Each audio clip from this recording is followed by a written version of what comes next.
outside. It's like 118 with the heat index apparently. Fucking crazy. This heat wave's been going on for 2 weeks now. Everybody was bitching about too much rain, and I was like, bring the rain, bring the rain. I don't have to water my garden when the rain comes. It takes an hour to water all the plants and the fruit trees and shit. Okay, so didn't tell anybody I'm going live. I should have. Maybe I'll send out a text. I usually do. Okay, let's see, Jonathan Luna. I keep forgetting that I'll let you know when I get hooked. I think I've got more deer steaks. Okay, neighbor, I'm doing a live event right now, so if you want to listen in, you can. Gonna do a service on a POULAN WOODSHARK, and tell a little story about the homeless in our town, and we're gonna talk about my my upcoming neck surgery and my thoughts around it.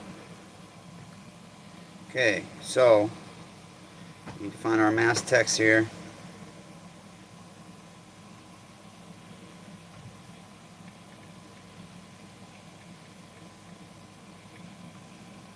Well, hey neighbors, as you come in, go ahead and give the video a thumbs up and go in the comments and tell me you're here.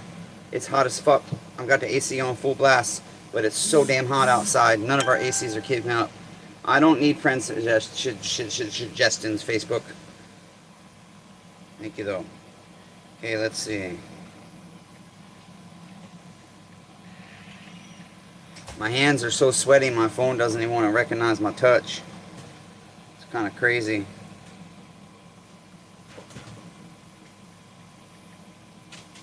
Go ahead and hit the thumbs up and leave a comment as you come in, guys. Thank you, neighbor. Did you get it in okay? Yeah. Excellent. All right. Let's see. I'm trying to think what was next. Okay, these air filters, you can there should be a third one. Should be a third one here. Yeah, these. Go ahead and get you a Amazon envelope. Okay, and put them in there. And then there's the tape gun inside. Tape the top of the envelope real good. You know what I do is I put the tape hanging halfway over, and then I'll hold it, and then I'll put an extra piece on each side to hold that in place. Okay, so that's the turn, and then just take you a marker and put 3 air filters. Huh? That's a good envelope. Save that for something bigger. Actually, pull that box down. I think there's white ones that aren't even used yet. Hey neighbors, as you come in, go ahead and hit the thumbs up and go into comments and tell me who's here. Okay, go ahead and tell me who's here, guys. Go ahead and let me know who's here. We're gonna get started soon, okay? I'm putting this good one right here. No, it needs to go in here in the batch. These white ones I got in a package. I don't think they're used. Yeah, see. So put those 3 air filters in there and seal that up for me, and then write air filters Amazon return. Write it small though, so I can cover it with a label. Air filters Amazon return. Or put 3 air filters Amazon return. You need to pick that filter up. I'm going to. And then I have to sit down. You can put those for now so they don't get lost here. Put those 2 parts in there in that bag. Those are for Husqvarna 562 XP. You can write 562 XP on the bag real quick. Hey neighbors. Oh well, nobody's here apparently according to the number. So shit, maybe we're not gonna have an audience today. It's the 4th of July. I know everybody's probably out. It's 5 o'clock, so I know the East Coast is getting ready for the fireworks, and I don't celebrate this shit. We are not independent, neighbors. Let me tell you something about independence. When the cops disarm you for officer safety, that's not independence. That's not what our Constitution says. Okay? When a felon can run for president, but somebody that got in a fist fight at 18 years old can never own a gun again, that's not independence. That's government thumb control. When all our currency is going digital and little kids at 5 years old have debit cards, that's being mass psychosis into the mark of the beast. You cannot buy, sell, or trade without the mark of the beast. And so think about that as we all want to go into digital currency and use banks and this and that.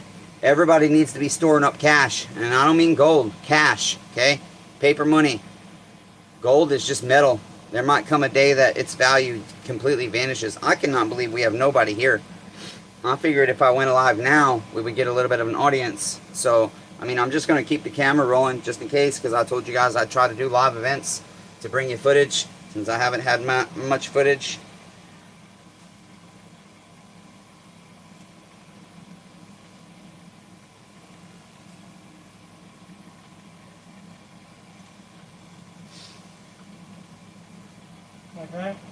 Trevor's Amazon returns? Yeah, just return, but that's fine. That's fine. That's perfectly fine. And the other one I put, you said Husqvarna No. 562.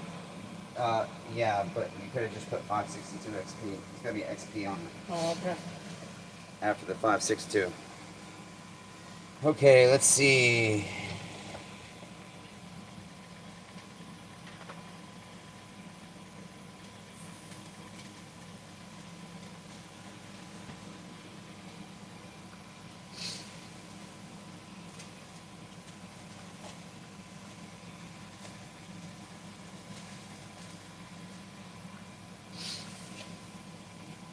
Trying to find.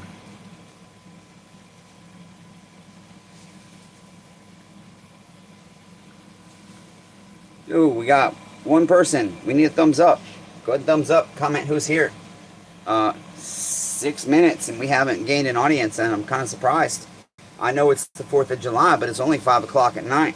I figured, well, shit, everybody's probably sitting in front of their phones because they didn't have to work today and waiting for the fireworks. But I guess I was wrong.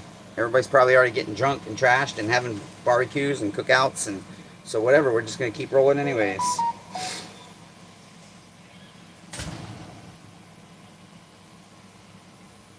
Let's see.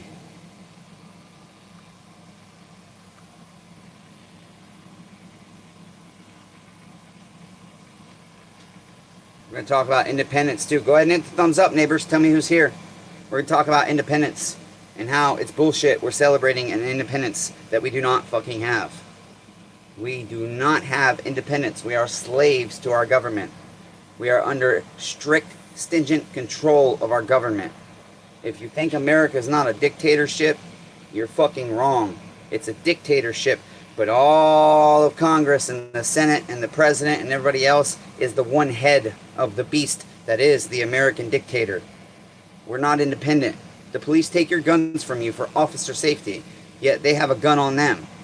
That was one of the biggest things our forefathers wanted citizens and future leaders to understand. The right to bear arms. Not bear arms and have the police take them away from you when you have an encounter with them for police safety. While they're out there fucking shooting people of all races. Listen, you guys, that's something else that pisses me off. Do you know more white people are killed by the cops every year than blacks? It's like a 3-to-1 ratio. So for every black person cops shoot, there's 3 white dudes shot by cops and killed. Okay? You just don't see that on the news because it doesn't upset people as much. If we put into our heads racism and division and separation of black and white, what gets the people's attentions is when a white cop kills a black man. But they don't make a big deal out of a black cop killing a white man, or a black cop killing a black cop, or a black cop killing a black dude, or a white cop killing a white man. They don't put that shit in front of you because it's mass psychosis. Are you guys going to be part of the mass psychosis? Are you going to be controlled under the thumb of our government? Or are you going to fight for the independence that we're supposed to have according to our Constitution? I got in a fucking fight 21 years ago, a fist fight. And all because I had a knife on my hip. A fucking hunting and fishing knife on my hip. Clipped to my belt. They charged me with aggravated assault with a deadly weapon with intent to kill. Oh shit. I guess I did. Dude, my bad, neighbor. I can remove it. I can...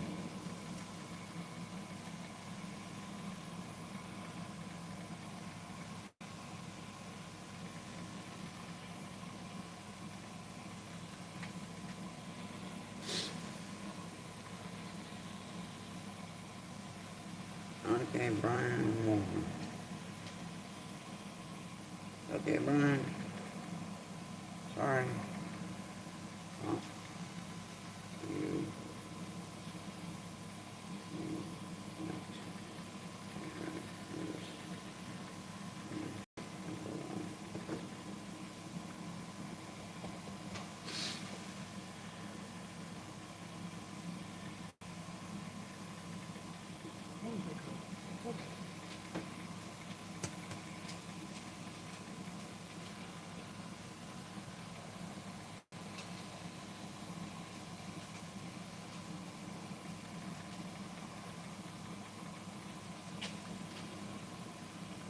Okay, now we got people that asked for notice.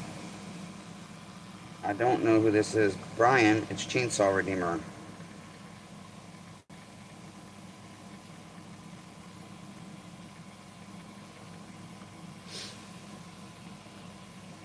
I don't know why I have Blake Fralix on there. He shouldn't be on there.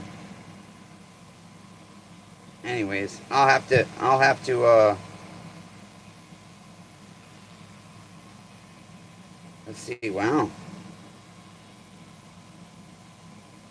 Brayden, I sold you your 193T, man.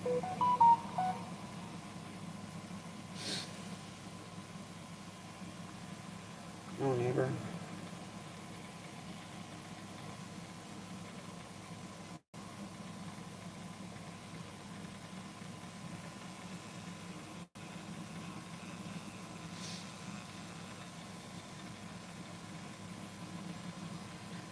Well, shit, neighbor, sorry. I got people don't realize that Matthew Grover is the Chainsaw Redeemer. All of a sudden, out of nowhere, I got people asking me to remove them from the group text.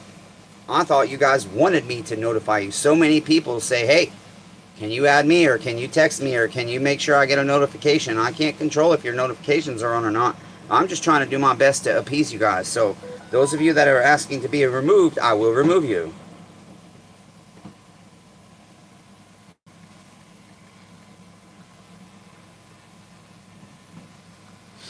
No spam.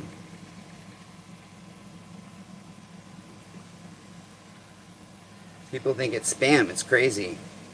Thank you guys for the thumbs up. Go into comments and tell me who's here so I know who's here. I don't see, there we go. Damn it, Bobby, you going to shoot some fireworks? No, I'm not going to shoot fireworks, damn it, Bobby, because we are not free. I will not celebrate a false independence. I will not.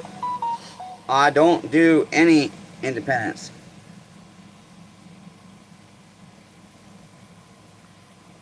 Brian, I think this is on the 7th day.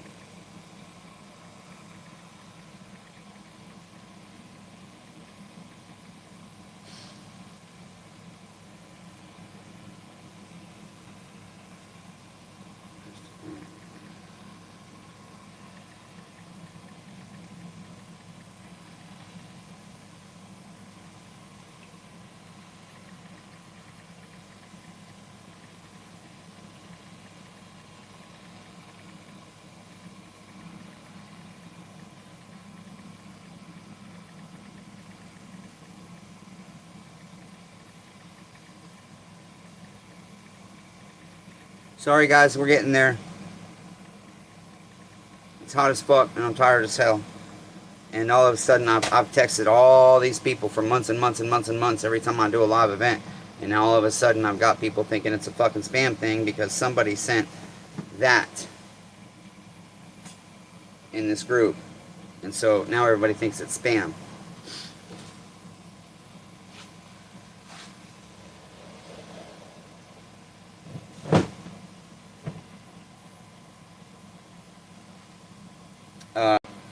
I guess a different, yeah, anyways.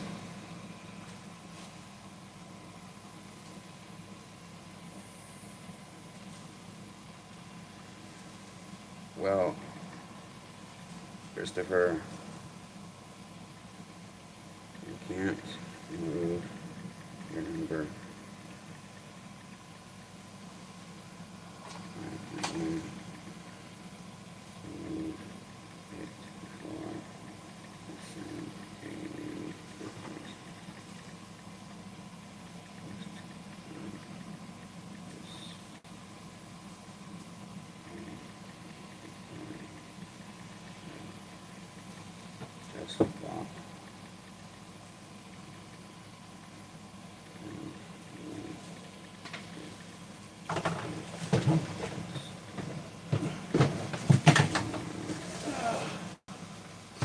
Anyways, I'm telling people just block my number, you know?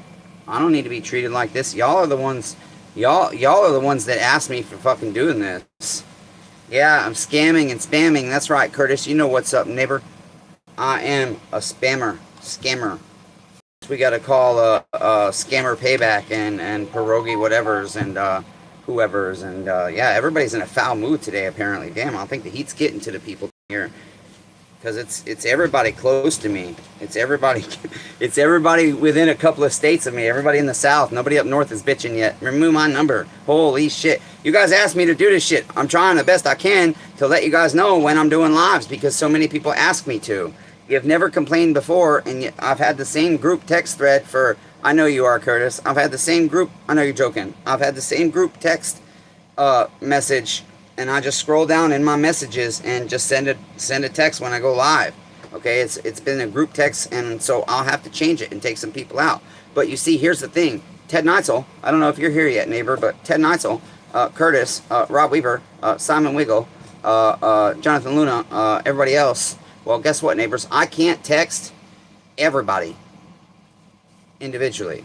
So those people that like the notice that I'm going live, and you don't always get a notification from YouTube, even though you have it turned on, well, you see, all this bitching will now make me and my shitty self-esteem and my discouragement and my feeling like a social outcast will make me not send these group texts anymore because I don't like stuff like that. I don't like being rejected. I guess it's a trauma thing from my childhood. I don't like being told no. Okay? I don't like approaching new people because I'm always afraid I'll say something or do something wrong. I'm awkward with people. Okay? So that's what it is. So, you don't like it. I'm sorry. I'm trying my best here, neighbors. Alright, so basically, here's the deal. I got this POULAN WOODSHARK on my bench. I got about 10 saws out in the grass right now that I'm ready to list. I simply was waiting on air filters and everything, and the last live event I did, you guys.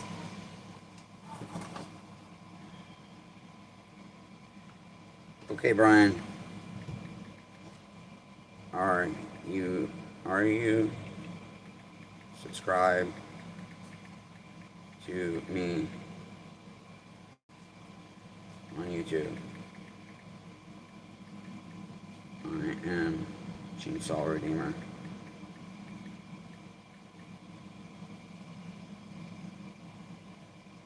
/85 incidental auditor. It's a common name, and let's see, I thought this was my subscriber. I am more because you're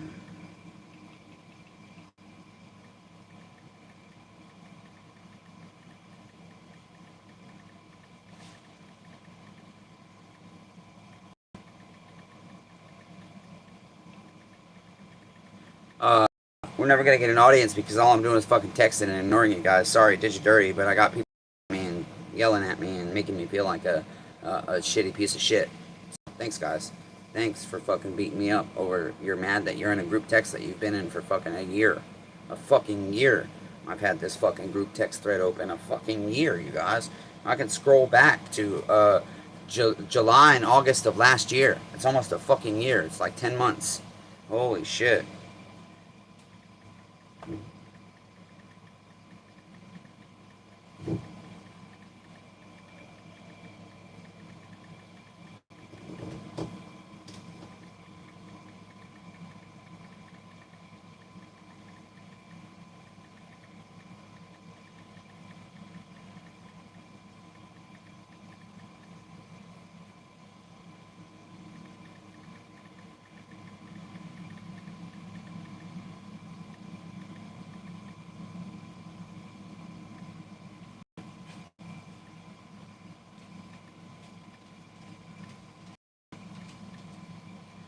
GABLE, work phone.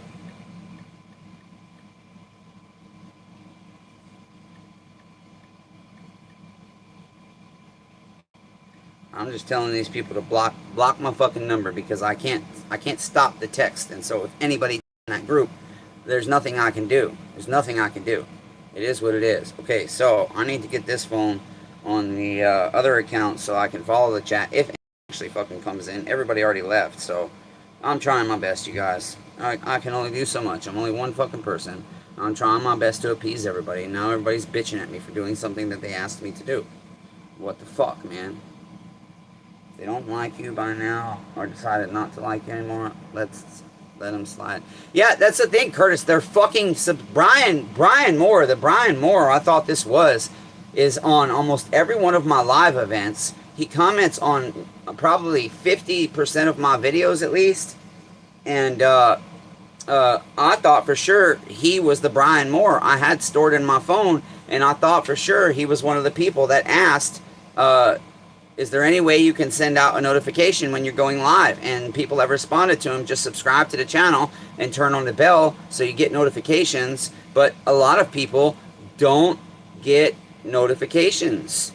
You know, they don't get notifications for YouTube. You know how many times Ted and Rob and let's see who else had issues where fucking damn it, who was that?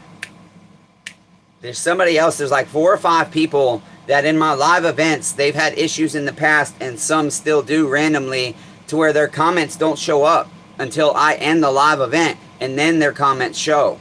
Okay, so like they're commenting after the live event is ended and they're watching the video not live anymore. Okay, so I mean it's like holy shit, you know. So I don't know who this Brian Moore is, but I thought for sure it was my subscriber Brian Moore. And apparently not, because, you know, everybody's like, who the fuck is this? How rude can you fucking be? Holy shit. Honestly. I mean, honestly, fuck, man. I'm a human being. I have feelings, goddammit. You see how bad I'm sweating my ass off. Let's see. Oh, you know what, Mark? You also didn't remind me to stop at Heritage South. See, here's the thing. So here's my thing, neighbors. This is my uncle, and he's my teenage man-child. I have to remember everything. I have to take on all the responsibility. And I'll ask him simple shit like, when we're out in the community running errands, please do not let me forget to stop here, or please do not let me forget to stop here. Okay, that's your one responsibility. I've got 10,000 other things about how we're going to pay our bills, how the fuck we're going to do this, how the fuck we're going to fix that. You know, how the fuck we're going to get our AC actually cool in our house, how the fuck I'm going to get my rest of my building insulated. I'm thinking about how the fuck I got to go to court for a speeding ticket. I'm thinking about how the fuck I hate cops. I'm thinking about how all the fucking shit I got to do in the shed, to eBay, everything else. And he can't remember his one simple thing, neighbors. So that's why he's like a teenager. I'm raising a 55-year-old teenager. 55, are you 55? You're 55, right? Not 56? Yeah, 55-year-old teenager, okay? Who blatantly, he's like a teenager too, you guys. I love my uncle, and he's right here, and that's the thing. I'll never say anything on this camera about somebody unless I'm willing to say it face to face to them. And my uncle's right here, and he's already heard this shit. So, that's the way it is. I forget what I was going to say about him now. Oh my goodness. Okay, I got the chat here. So, we'll go ahead and set that up so we can try and watch that. Okay. There we are. Oh my goodness, it's hot, you guys. I gotta get some of the sweat off my face. Yeah, so that's the thing. I put one little thing on my uncle all the time. You gotta remember this one thing. I just need you to remember or do this one thing. And 95% of the time it doesn't get done. His seatbelt buckle in his truck had been getting stuck. And when I told him it was a priority to get it fixed, because it's like $183, I believe, is a seatbelt ticket here in Tennessee. $183 for not wearing your seatbelt properly. And that means lap belt and shoulder. You can't even, they can give you a ticket for seatbelt if you have your fucking strap under your arm. Because that's not legally how you're supposed to wear your seatbelt. And so I have gotten a ticket for that before. Did I beat it? Of course. But it doesn't mean I want to roll around with my seatbelt like that, because I know I can beat it, because then I got to waste a whole day going to fucking court, and I got to do all kinds of other shit. This stuff you're worrying about is already gone from me in my mind. I don't know what you mean by that, Curtis. I don't know that it's necessarily worrying. I didn't use the word worrying, because worrying is a sin.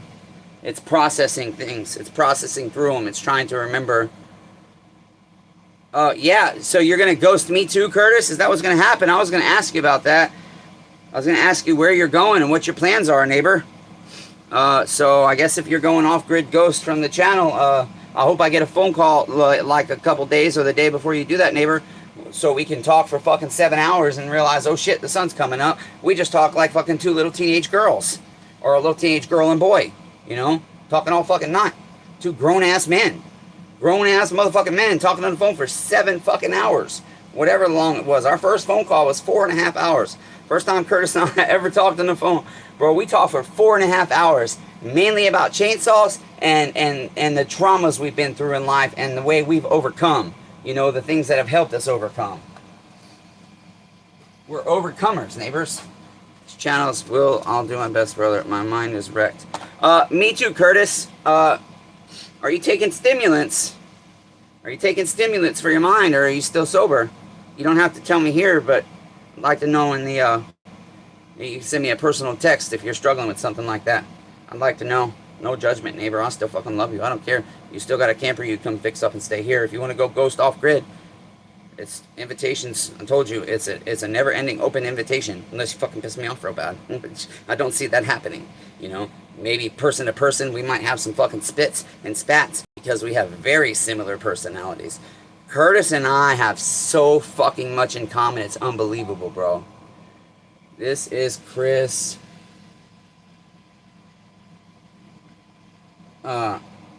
Yeah, shit. Yeah, Chris. I thought it was Alabama. I stored U.S. Chris, Alabama. Again, sorry for the mass text.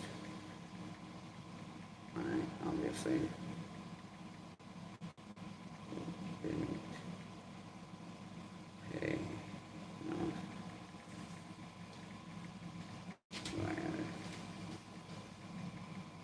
There we go. So, I've thought about the I won't deliberately ghost you, but you probably won't like me. I'm being real. Hey, I that too, Curtis. I don't know that I probably won't like you. I are so very fucking similar that it would take a lot of work and a lot of growth in our character and a shit ton of help from the Ruach HaKodesh, the Holy Ghost. I found out something about the word God today. That's why I say, God damn it, we got to stop referring to him in a general term in God. I found stuff, you know, I know you're a new King James only neighbor, but I think there are other books. Like I said, I think the King James is tainted. I really do. All the Bibles are tainted because there's books that have been taken out of the Bible that probably should be there. But then I think, wait a minute, there's 20 million Christians, 23 million Christians on the planet. Why the fuck wouldn't Yahweh make sure that we got the Bible right? But he says, study yourselves to be approved. Okay? Who should I call you? I am. Okay? In the book of Enoch, Satan, when it's talking about Satan tempting Eve, they use the Hebrew name for that Satan has, and it's Gadian. Okay? So, yeah, anyways, and that's the other thing. I see shit that I say on my channel, and then a couple days later, some big YouTubers got 5.2 million views taking the words out of my mouth and making a video of themselves. They don't even give me credit. You know, they're reviewing other pastors and shit, and they're, you know, the little, I don't know, I guess it's TikTok where your face is on the screen and split. They see you, and then on the top or on the side, they see a video that you're referencing. Well, they should be fucking taking me and referencing what I'm saying instead of getting their 5.2 million views and claiming that it's out of their own words. Like one guy I saw today, or last night. He's talking about how you guys have heard me say this dozens and dozens of times. My problem with NA and AA is that when I go there and I have to say, hi, my name is Matthew and I am an addict, that's not motherfucking redemption. And where I have to refer to Yeshua HaMashiach in a general term and call it my higher power, well, to me, that's sin. because I was amongst sinners and did not discuss him. I'm not pulling at that thread, but you can glean knowledge and wisdom from anything. If you got the Holy Ghost, He'll make clear with whatever you read or hear. Yeah, you're right, Curtis. You're right. But anyway, so, and my thing is that if I feel Jesus Christ, Yeshua HaMashiach, redeemed me and saved me from being a drug addict and washed me white as snow, I'm not still a drug addict. I was. And I can become a drug addict again, but I am not actively a drug addict. When people say, hi, my name is Mike, and I'm a drug addict, my last time using drugs was 25 years ago. You're not a fucking addict, Mike. You've been redeemed. You were an addict. You're not now. And this guy got 5.2 million views in like 2 days on my words, but didn't even fucking take my video like he does. He does mostly what a lot of the social media people are doing nowadays, just referencing other videos. Basically, they sit down there a lot of times, and this is all they do, and point up or point over, and they're holding that one girl, that blonde girl that does this, and she talks about relationships. She said, I can't stand it. Get that shit out of my fucking feed, Facebook. But anyways, yeah, that guy got 5.2 million views in 2 days on my words. He used my words almost word for fucking word, neighbors. This is a small channel, but I do believe I have seen several YouTubers, and I'm okay with it. I'm frustrated because I'm like, damn, 5.2 million views on a YouTube channel, and I get $7.50 per 1,000 views, plus I get money from ads. Shit, neighbors, that's thousands of dollars for one fucking video. That's what he made, plus he's on multitudes of platforms. I'm not technology smart enough to do that shit. I gotta get to fucking work, neighbors. It's hot. So anyways, if you used to drink and abuse alcohol, or you used to abuse drugs, and you were addicted to some kind of substance before, you are not an addict in that category. You might be an addict to food. You might be an addict to social media. You might be an addict to TV. You might be an addict to collecting junk. Okay, a hoarder. Whatever. But if you're not actively addicted to those things and they're in your past, you've been redeemed. Okay? You were an addict. We're all addicts in certain ways, but when it comes to drugs and alcohol, obviously those are the two biggest things that we think of when we hear the word addict. Okay? So, that being said, I'm going to turn you down to the bench, and we're going to get to work on this POULAN WOODSHARK model 1950. Damn it, neighbors. It's hot as fuck. I've drank like 1.5 gallons of water already today. It is 5:30 on January 4, our false Independence Day. We do not have independence. I'm so sorry, neighbors. Everybody that thinks all these fireworks and everything are celebrating our independence, what we're celebrating is being under the government's thumb. Mass psychosis. People are under a mass psychosis. Okay, here's your car part, or your carb kit, Grady, I think. It looks like the right one, because there's that diagram I showed you. So, your trimmer is going to be next after this. But I really got to get, I got to get these saws listed, because Unc and I need money. We need more money to pay our bills. I just paid $2,200 in bills. And fortunately, Uncle's been getting a little bit of overtime, so his check was $140 more than it usually is, and that really helps this week. It really, really helps. And so, props to Unc for working the overtime. I gotta get the air hose. What do you need, Uncle? What do you want me to work on? Which box? Doesn't really matter what you've got over there actively. I've been telling you forever that all that 251 and 171 shit needs listed. Anything that you can identify, you can go ahead and make a draft. No, that's already listed, Mark. That's already listed. We did all of that. In fact, put that lid on and push that shit back under there. All of this, Mark, this whole tub right here is full of shit. That some of it's unidentifiable because there's no part numbers on it. Like there's an Echo chain brake cover. We can't identify it. So you got to work through this bin. You got to work through this pile like this. You can look this up right here. You can look up, I need to measure it, but see what you can find. If you can find part numbers and verify the number. But here we've got a MS251 carb needs refills, I guess. But this is a brake cover. It'll have a part number on it. Look at that, MS270. So that can be listed. That's a cheap part. This is there should be a part number on this. That's a cheap part. All that is already needs black spacer. I gotta find a spacer for that, but that could be listed as a little lot for like probably like $13.99 or $12.99, or even $9.99 plus shipping. Just whatever you can identify. Just make them drafts, and then anything you can't identify, or that I have a note that something else needs to be done to it, you can throw in this tub, okay? Trying to teach Unc how to do the eBay, neighbor. So sorry. Did everybody leave already? No. Thanks for all the thumbs up. We got 7 thumbs up. That's awesome. I really appreciate it. I'm gonna clean some schmutz out.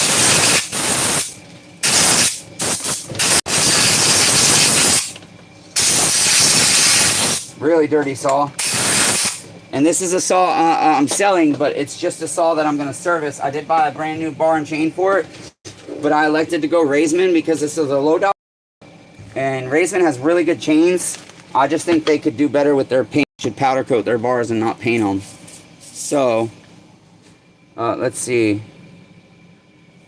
No problem. Now that we got that mess cleared up, you can keep me in the group. LO, just a reminder, you guys sent me a couple part saws and in return. Oh shit! Oh shit! Oh shit!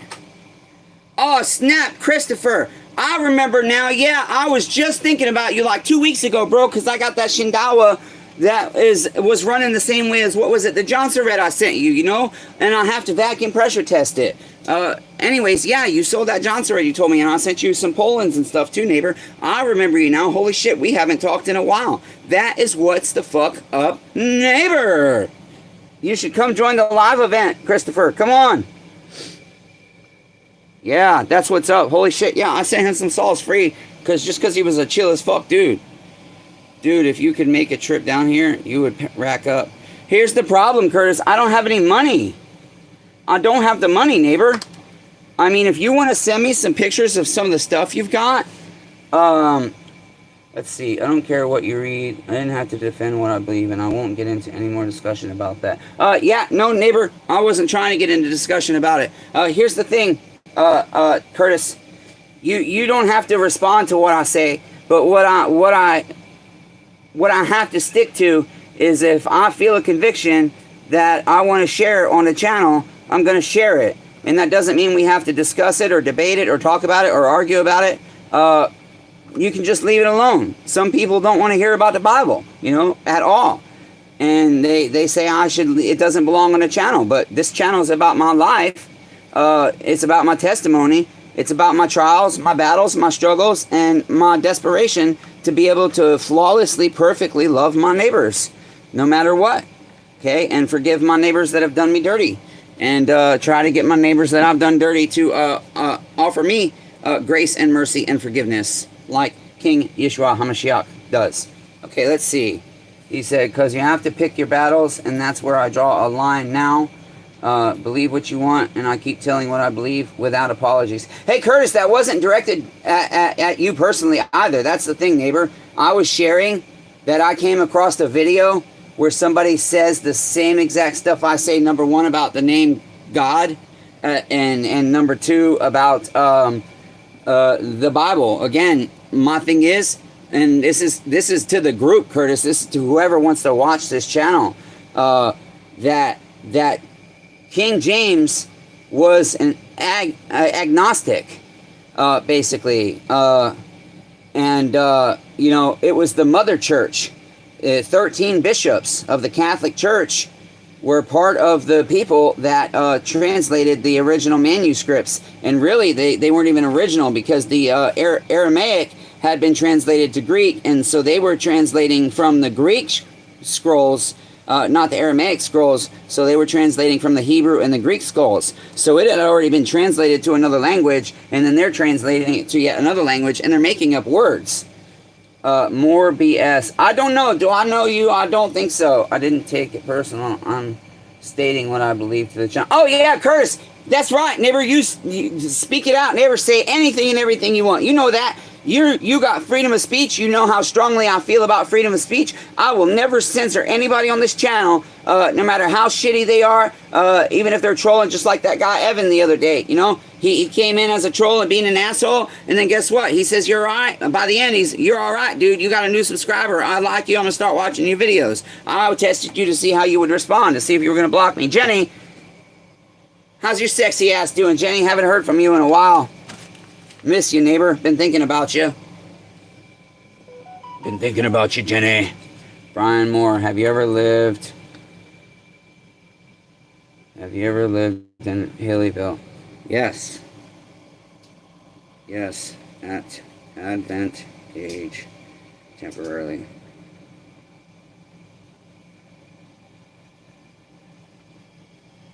So anyways, yeah, I think this Brian Moore, he says it's not, I don't know what Brian Moore this is. Blanche, we're going to be working on this POULAN WOODSHARK. And Unk's out over there working on trying to get some shit listed on eBay. We're trying to get caught up on our bills. I'm really happy that he... sorry, I keep getting lots of texts. Working on this poem. Which car you are now? Thank you. Huh?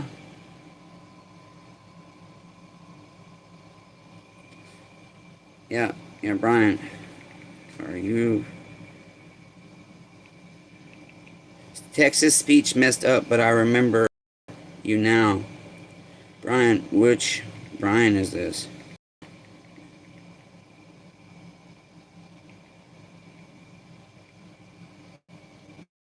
I'm trying to remember who this Brian Moore is. Okay, I gotcha. Oh, shit. Okay, Brian. My neighbor. How are you and the wife and kids? Amazing to hear from you. My man. Hear from you, neighbor. What a blessing. See, that's what we're sending. Now I know who this Brian is, and so that's what I'm doing. I'm just texting him to be willing for 7 months. Yes, Blanche, I see a green thing that said member for 7 months, loyalty plus membership. It's green.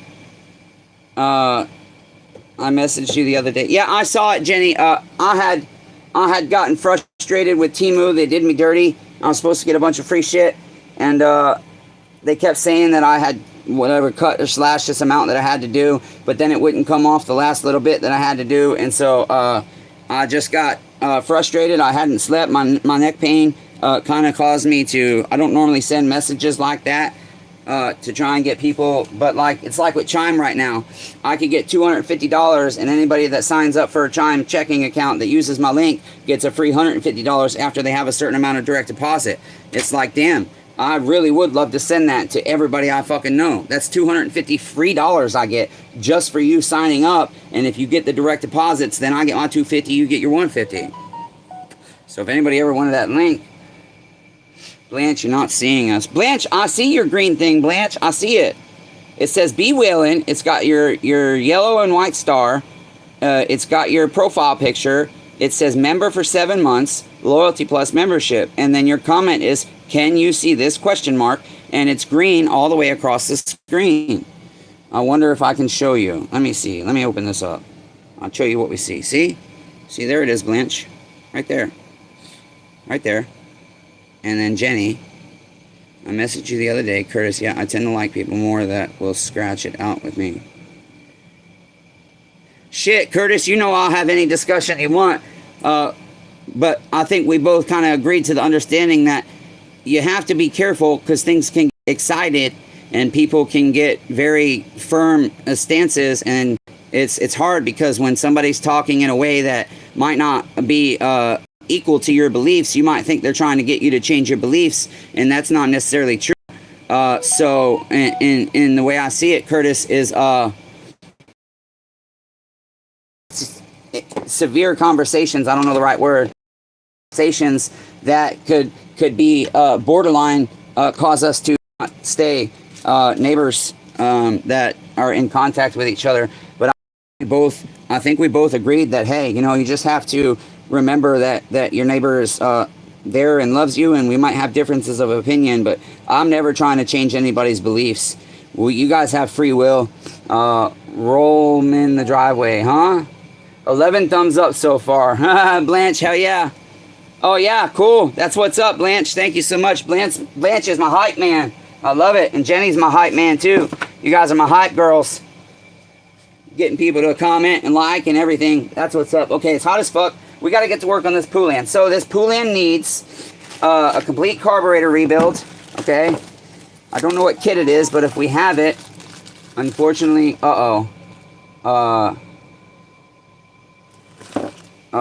kicked.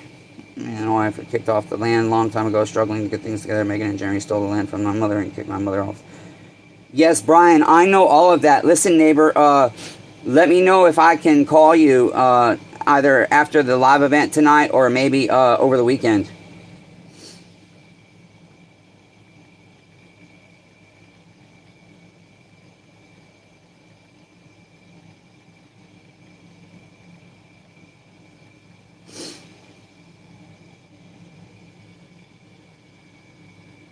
Okay, Brian, cool. I will definitely contact you. And if you don't hear from me in the next 72 hours, that means I did you dirty and forgot, and you can call me, okay?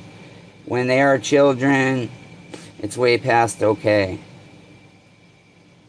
Huh? I don't understand that, Blanche. When they, the children, it's way past okay.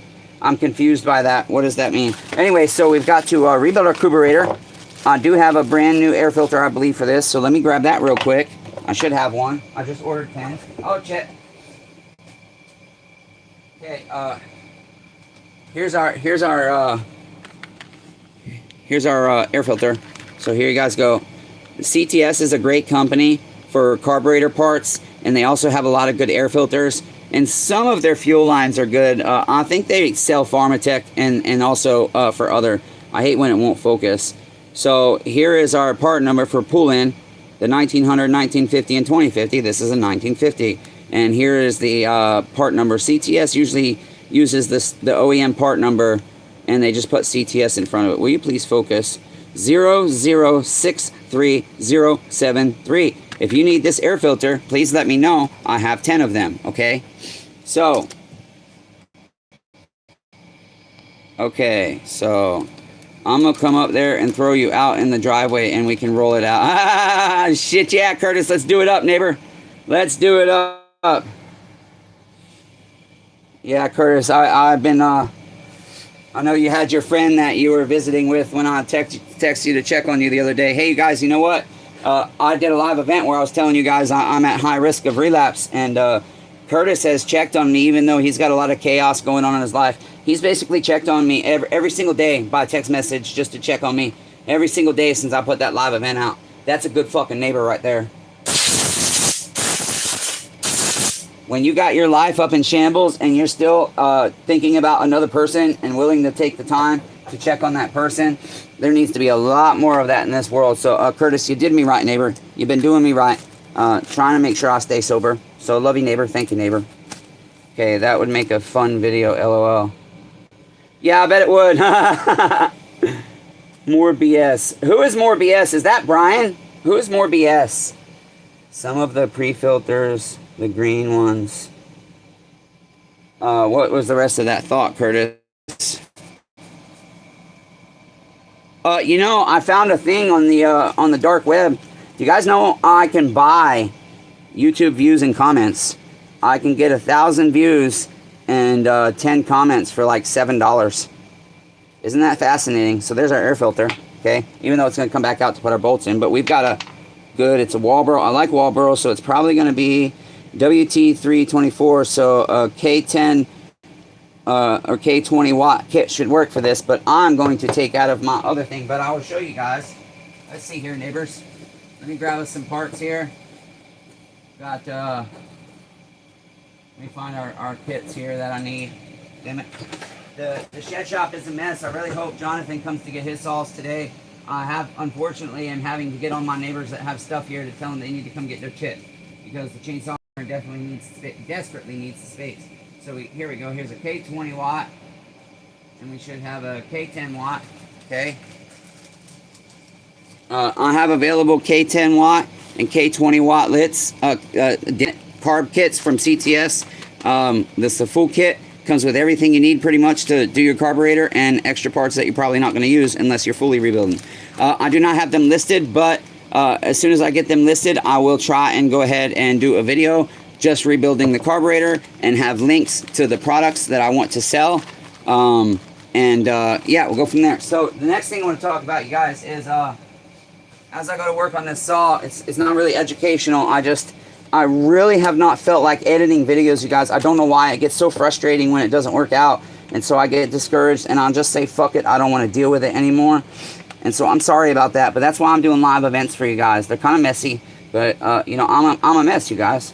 On the foam filters, I usually make my own out of Briggs & Stratton pre-filters mainly. Yeah, Curtis, that's actually a good way to do it. And it's a cost-effective way to do it, which is a good thing because we all want to save money wherever we can. However, when I buy like $1,000 of stuff from CTS, I think in the end these cost me just over $1. And so if I sell those, you know, usually it's hard to sell just one because, you know, if I price it for like $3.99, it's going to cost me $5.86 to ship it because USPS just raised their rates. And so that's what sucks. It's like a $3 filter, but you got to pay all that shipping. So I will usually do, like on stuff like this, I'll do a 2-pack. So basically I do like either $2.99 or $3.99 or something like that, or $3.50. I need about $3.50 for this air filter times 2. Okay, so 2 air filters for $3.50, and then you pay $5.86 to get your 2 air filters priced at $3.50 for the total. And you pay $5.86 for shipping. So you're going to pay a little over $9 for 2 air filters. If you got an order already. Yeah, I mean, if you got an order already. Yeah. I definitely throw in OEM. What? The OEM filter, Curtis? Because these things, the OEMs even, they just crumble after a while, you know? They just crumble. They get blowback because people don't adjust their carburetors, and then so gas gets on the filter, and then it just turns to material that gets sucked inside your damn saw. So anyways, here, actually, real quick, you guys, let me show you what we got going on outside. So this one was working fine. This is a 435, okay? And all of a sudden the recoil is not working, so that's why that's back inside. But here's my 034 neighbors. Is this 034? Yeah. Here's my 034. Okay, I finally got my crankshaft seals in from Pharmatech like a week and a half ago. But since the last live event, you guys, I haven't hardly worked at all. I've just made sure that I've shipped out my eBay packages. I make sure I walk the dog at least 1 mile to 2 miles. And then I try my best to make sandwiches and stuff for my uncle to take to work. Here's our saws for sale, neighbors. I believe all of this should be... Oh, no, the other one's at 036 inside. Here's my 034, neighbors. The only problem with this one is... I got sent the wrong air filters, and so in 2 days, oh shit, I gotta get you guys on life support. In 2 days, I'll have the right air filter for that, but we're gonna go ahead and list it, okay? Here's the, this is the POULAN 2175, the 50th anniversary. That's a man saw, no chain brake, neighbors. No chain brake. I got the 028. I have to edit my listing because this had a ugly, broken air filter cover. Well, not ugly, but it had an air filter cover. I ordered that $10 fucking collar screw. And then lo and behold, I end up getting a lot of parts with 2 nice covers in it. Because I have a bunch of covers, they're just not nice. Here's a couple of POULAN Pros. See, these are POULANs, and this is a POULAN. There's a difference, neighbors. This is actually not a bad little badass. This is a 38cc saw, I believe. 16-inch home lot. And that one I'm going to do like $100 on. That one I'll probably try and get me $125. Those ones also same thing, you know, $125. I'll put them up for $135, and if I get $115, I'll be happy because I've got about 2 to 3 hours in each of them and about $25 to $30 worth of parts. And I don't know, those just kind of were given to me, I believe. So here's a 440. That one is ready to go. I think I just have to sharpen the chain. This is a 235, and on that one, again, I think I just have to sharpen the chain. Here's a nice 026. Now, why do I have a 20-inch bar on a 46cc saw? Well, neighbors, because that's what most people want. They want a 20-inch. This saw rips like a motherfucker, even with the 20-inch. But you drop that down to a 16 or an 18. And Ted Neitzel, if you're here, I've been thinking a lot about your bar, man. I'm so sorry that I still can't get to my bench vise. I haven't had enough room yet. Okay, so that's it. We've got all those. We're trying to get listed to sell. So if anybody's interested, hey, Chris. Actually, I was just thinking about you too, neighbor. I need to email you, Eric. I forget what our deal was that we made. I found the cover, but you still needed a couple of parts. And so, like I said, I'm still willing to do the trade. But neighbor, I think I need to clarify because my pain has really been affecting my ability to do everything. And I can tell you my focus is the worst it's ever been in my life. Even when I was relearning how to walk and use my arms, and recovering from the brain injury when I got run over. Right now, I am struggling to focus on anything and everything. I've got an Oregon electric chainsaw sharpener, about a year old, 450 machine. You have the commercial one, huh? They're like $3.98 on Amazon right now. Is that the one you're talking about, Curtis? I have the small Oregon one. I purchased it. It's the small one. It's kind of the what's that fucking place called that sells the Pittsburgh tools and shit. They sell the Chicago Electric Harbor Freight. I had the Harbor Freight one, but I gave it away. Oh god, it's the mean green machine. 4 or 5 machines, yeah, made in Chris Harbor Freight. Yeah, so anyways, I gotta re-go through our emails there, neighbor. Damn, this thing has so much schmutz. Let's see, Simon Wiggle, are you fucking here, neighbor? I got your shirt. I made a post. Your shirt finally came in. Jamie's has not come in yet. The Greasy Shop Rag Scott, his should be getting to his house by tomorrow, I would guess, or Saturday at the latest, most likely. Or to his P.O. box, I mean. And we're just waiting on Jamie's to come in. And then when I get a new merchant for our merchandise, I'm hoping to be able to get a bunch of t-shirts and try and do a giveaway of t-shirts. Daryl Johnson, I was also thinking about you on my walk yesterday, neighbor. I thought about you yesterday on my walk, and I thought about calling you and what I'm with you about my neck surgery. So I'm gonna get my fucking awesome Greasy Shop Rag, and you guys will start seeing the links to this in some of my videos. You know, I have a lot of footage I could upload for you guys right now, but I do you dirty because I don't fucking feel like it. I just have not felt well with my neck. My liver medication has been knocking the shit out of me. So, I love this carburetor stand. Let's go ahead and get our pump side off. Get this carburetor rebuilt. I love the magnet on the back. Good. Scott, Greasy Shop Rag. I think these posts need to be, because I noticed that they're bending easily on me and I'm afraid they're going to break. So I think there could be some kind of design improvement there to make them more stable. But it is a fantastic carburetor stand. The best one I've ever seen. Greasy Shop Rag makes them himself. And so that's why I didn't want to make one. I wanted it to come from him. Crea says, Eric said, I just had a Husqvarna 350 to look at. Hard to start. When finally pops, it runs and dies. I changed the diaphragms and gaskets, put a new fuel line and filter on, and put a decom plug in. Compression was reading low. Okay. So, where are we at now with that project? I've got a brand new Mighty Vac pump. Well, shit, Curtis, how much do you want for the Mighty Vac? Neighbor, text me a price, or you can put it in the comments. If you've got the commercial sharpener and Mighty Vac, you should send me some pictures of some of this shit that you're trying to get rid of, Curtis. And me and Uncle can talk about maybe we can take out a loan or something. I'm just trying not to take out any loans right now because I'm trying to build my credit up enough to where once I get my mower paid off in 2 years, I would really like to be able to buy a decent truck and finance it. Jenny, I've missed you, Jenny. Why don't you love me, Jenny? I might not be a smart man, Jenny, but I know what love is. Why don't you love me, Jenny?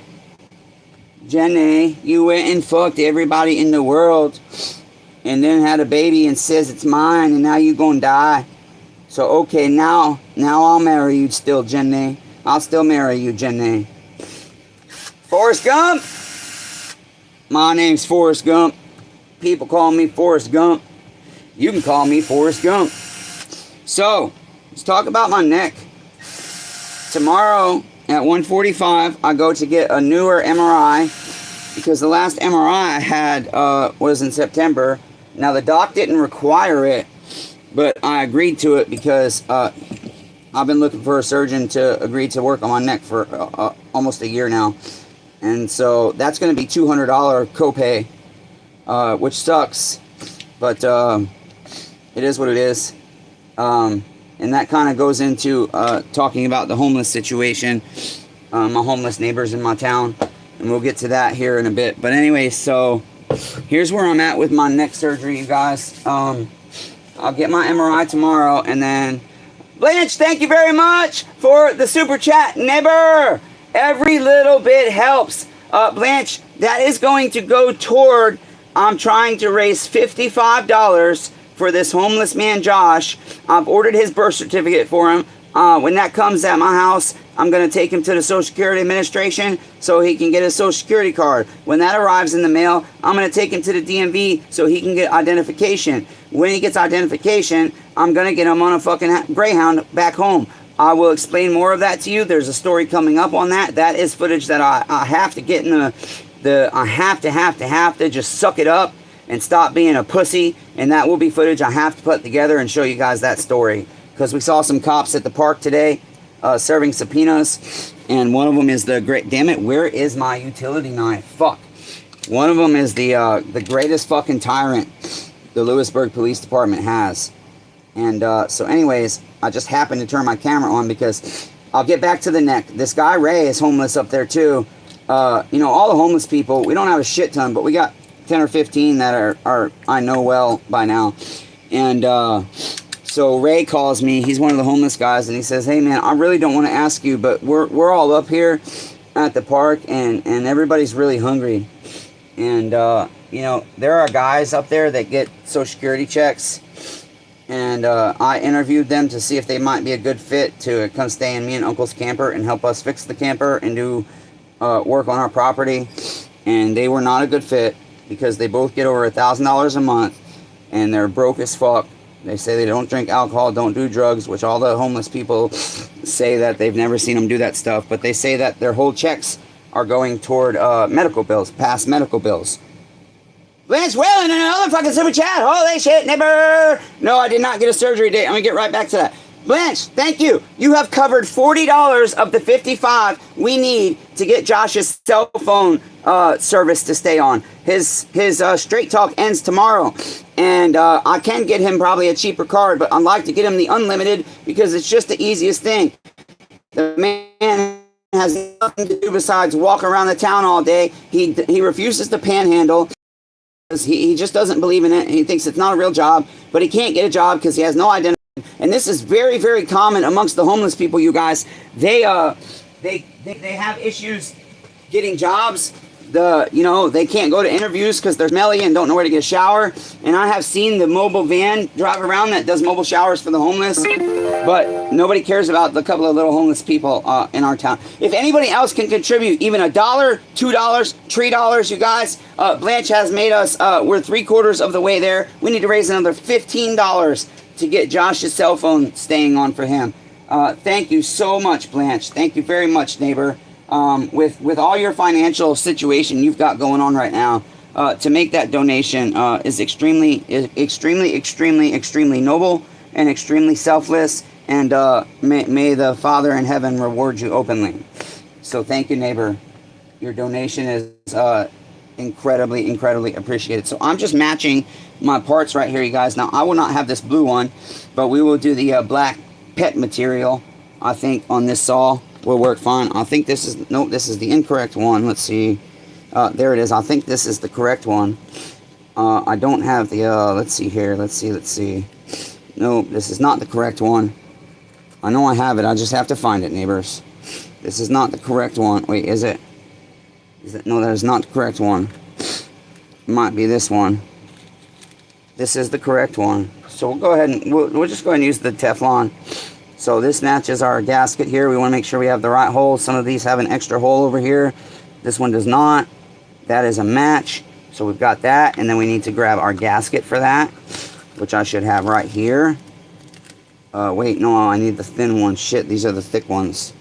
I think this is the thin one.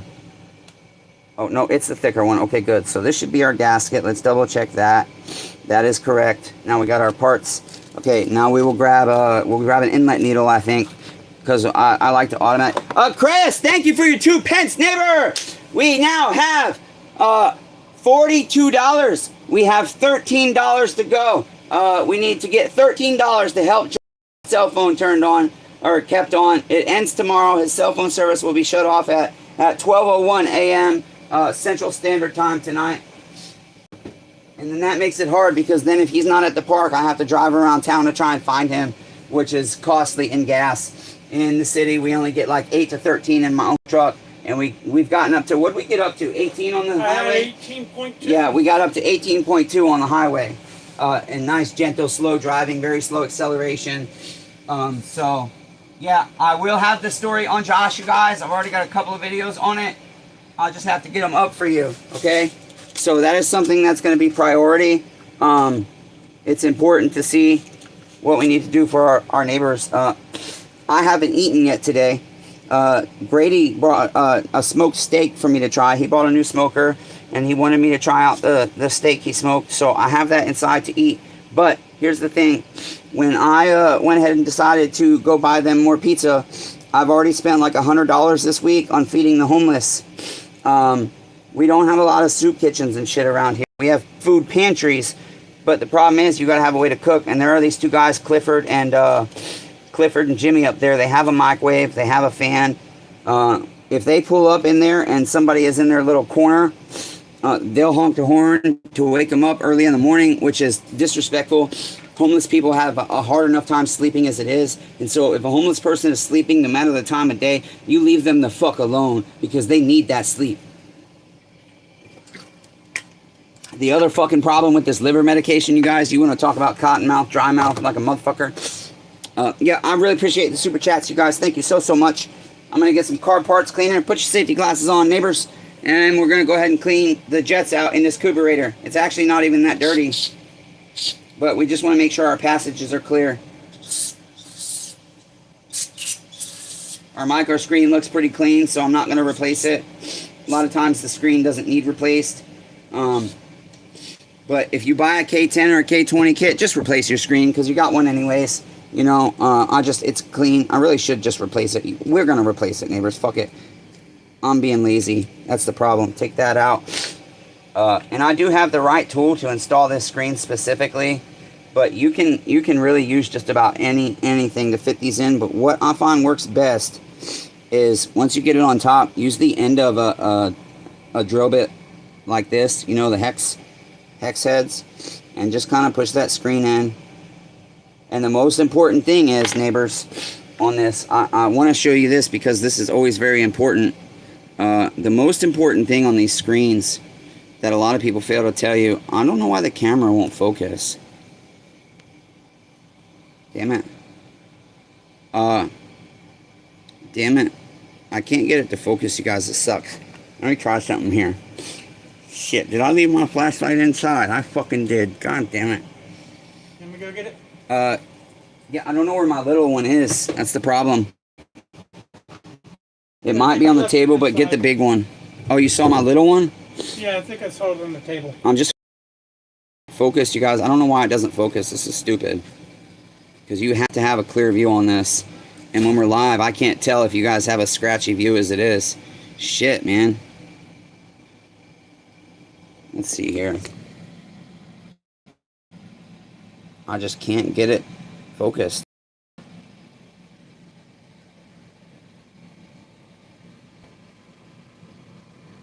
Come on, baby. Come on. Come on. Come on. Okay, there we go. There we go. Hopefully you guys' view is clear. But see this hole right here? Damn it. See this hole right here? If your screen... fucking camera. I hate this shit. It pisses me off because I really want to show you guys a good view. This is the discouragement. This is why I get discouraged, because I can't even show you guys a clear view of this shit. It pisses me off. Oh shit, we gotta plug you guys in. Fuck. I forgot to put you on life support, neighbors. Did you dirty? Shit. You're gonna die, neighbors. You're gonna die. Don't die me. Don't go to the light, neighbors. Stay away from the light. Come back to me. Come back to me, neighbors. There we go. Okay, so. This one? Yeah, thanks.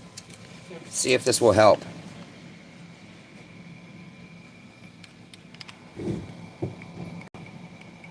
Come here, Unc. I want you to hold this flashlight pointing right here at this this screen of this carburetor, okay? I want you to hold it close. Oh, that's too close. Where's my hole? Okay, there we go, neighbors. See that hole right there? A lot of guys will tell you you can just push this in flush. That's wrong, because here's the thing. When you have your screen,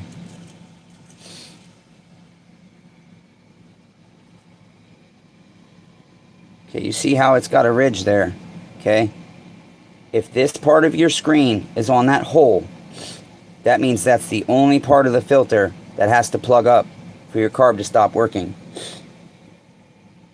What you want is the screen below the hole, because then what happens is damn it. Trying, guys, sorry. The fuel, move that light a little, right there. Don't move.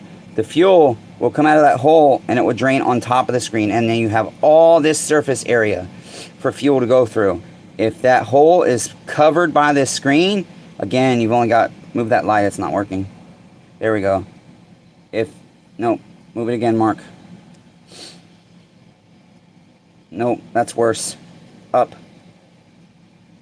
That was too far up, neighbor. This edge right here, you guys, if that hole is covered by this edge of the screen, the problem is you don't have but a pinhead of surface area on your screen, and it can plug up very easy. That's good. Thank you, neighbor. So you are putting those listings as drafts only, correct? I told you put everything as a draft, correct? Yeah, well, okay. Draft. This here, I Draft. believe, is a 211. Draft, fine. Do not actually list it. Just make drafts so I can go through and check them and fix anything that's broken. So very important, you guys. Like I said, now our fuel will come in here and it will drain through the entire surface area of the screen. Okay?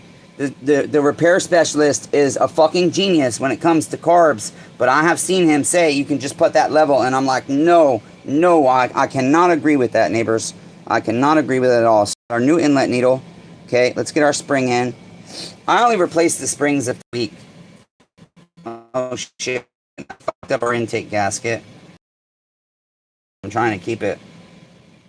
So I only replace the screen if it's like really weak or in bad shape. You kinds of fucking screens, but and then the metering lever, I don't have my part number, so I'm gonna reuse it. And a lot of times you can just reuse the metering lever, the wrist pin, and the spring, and just replace your inlet needle. Okay, works out well. Okay, so now take our little tiny screw. Our little tiny screw with our neuropathy. Crayus. Bail inflator works good. I hate that this heart's right there. It's in the way. I can't see the comments. The end of the comments. Correct size. I've got a bolt, but I'll call you, Matthew. Love you. I love you too, Curtis. I love you too, neighbor. And I mean it. Even though I suck at it. I love you, neighbor. I look forward to chatting with you later. And Brian, if you're still here, I don't know if you came onto the YouTube, but in the text messages there, Brian, if you happen to be here, oh shit, you guys. I grabbed the wrong fucking inlet needle. What a dummy I am. Damn. This takes the large inlet needle and I grabbed the tiny one. I grabbed the small one. That would never work. It fell right down into my freaking hole there in my carburetor. So let's get that right. Let's put this little inlet needle back. Let's get the long inlet needle, okay? Let's put our spring back in. I cannot fucking believe I just did that. I'm so distracted. We got side coursed. I was going to talk about the homeless thing after the fact, but when Blanche gave a super chat and Chris gave a super chat, it brought up the fact that I want to raise $55 by midnight tonight. And if not, now we've got most of the way, so I can do the $13 myself now. I can cut a meal out or something. I already cut a lot of my meals out. It doesn't bother me not to eat all day and then just eat when I go in, or sometimes not even eat at all. It's fasting and it's good for you spiritually, so it doesn't really bother me. Plus, I'm used to going hungry. I went hungry a lot as a kid before I got adopted, and then even after I got adopted, me and my brother would sometimes, my God rest her soul, my pill addict whore mom would make me and my brother a pack of ramen noodles to split. Okay, now, the next thing is, okay, the next thing is we want to get our metering lever gauge, okay, and for this one, let's see, it's a WT, so our WT is where, let's see, WTA, WT, so it's this one. We're going to use our M, and we want our metering lever flush right with this center, so on the body, okay, hopefully you guys can see that good, and flush, and ours is perfectly flush, so we don't need to adjust our metering lever at all, which I really like. So now we can go ahead and put the rest of our gaskets and diaphragms and covers on, and then we can go ahead and fight the nightmares of putting fucking fuel lines in this thing. I don't know how long we've been live, but we're just going to stay live for a while. Because, like I told you guys, I'm so sorry I did you dirty. Arthur! Arthur, goddammit, Blanche and Arthur! I love you guys. Thank you so much. Arthur, thank you, thank you. Josh is going to be so grateful. I will make sure you guys get to see who he is. You'll have a video tonight or tomorrow of the encounter today. And then when Josh's birth certificate comes, he agreed to do a video with me and tell you guys a little bit of his situation, direct from his mouth. And so Arthur and Blanche and Creus, you have just made it possible to get Josh's phone stayed on, and also that will really help with the gas money to drive to Colombia to get his Social Security card when his birth certificate comes. So you guys, thank you so much. Thank you so much, Arthur and Blanche and Creus. Thank you so much for your financial contributions. I know money is tight for you guys right now, and the fact that you're willing to do that and be that selfless, you guys are setting a wonderful example for the youngins. Thank you so much. And Creus, listen, neighbor, your $2 donation is no less than their $20 and $40 donations. It's just as much. I grabbed the wrong cover here.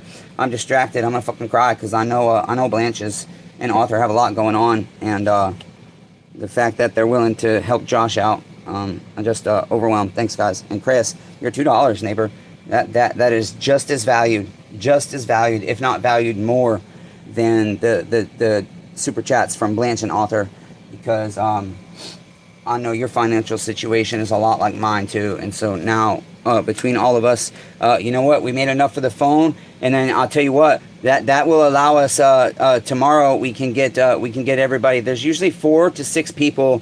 There's more homeless than that, but the 2 guys that have a microwave and are real mean, Clifford and Jimmy, I don't desire to give them any food because they don't need it.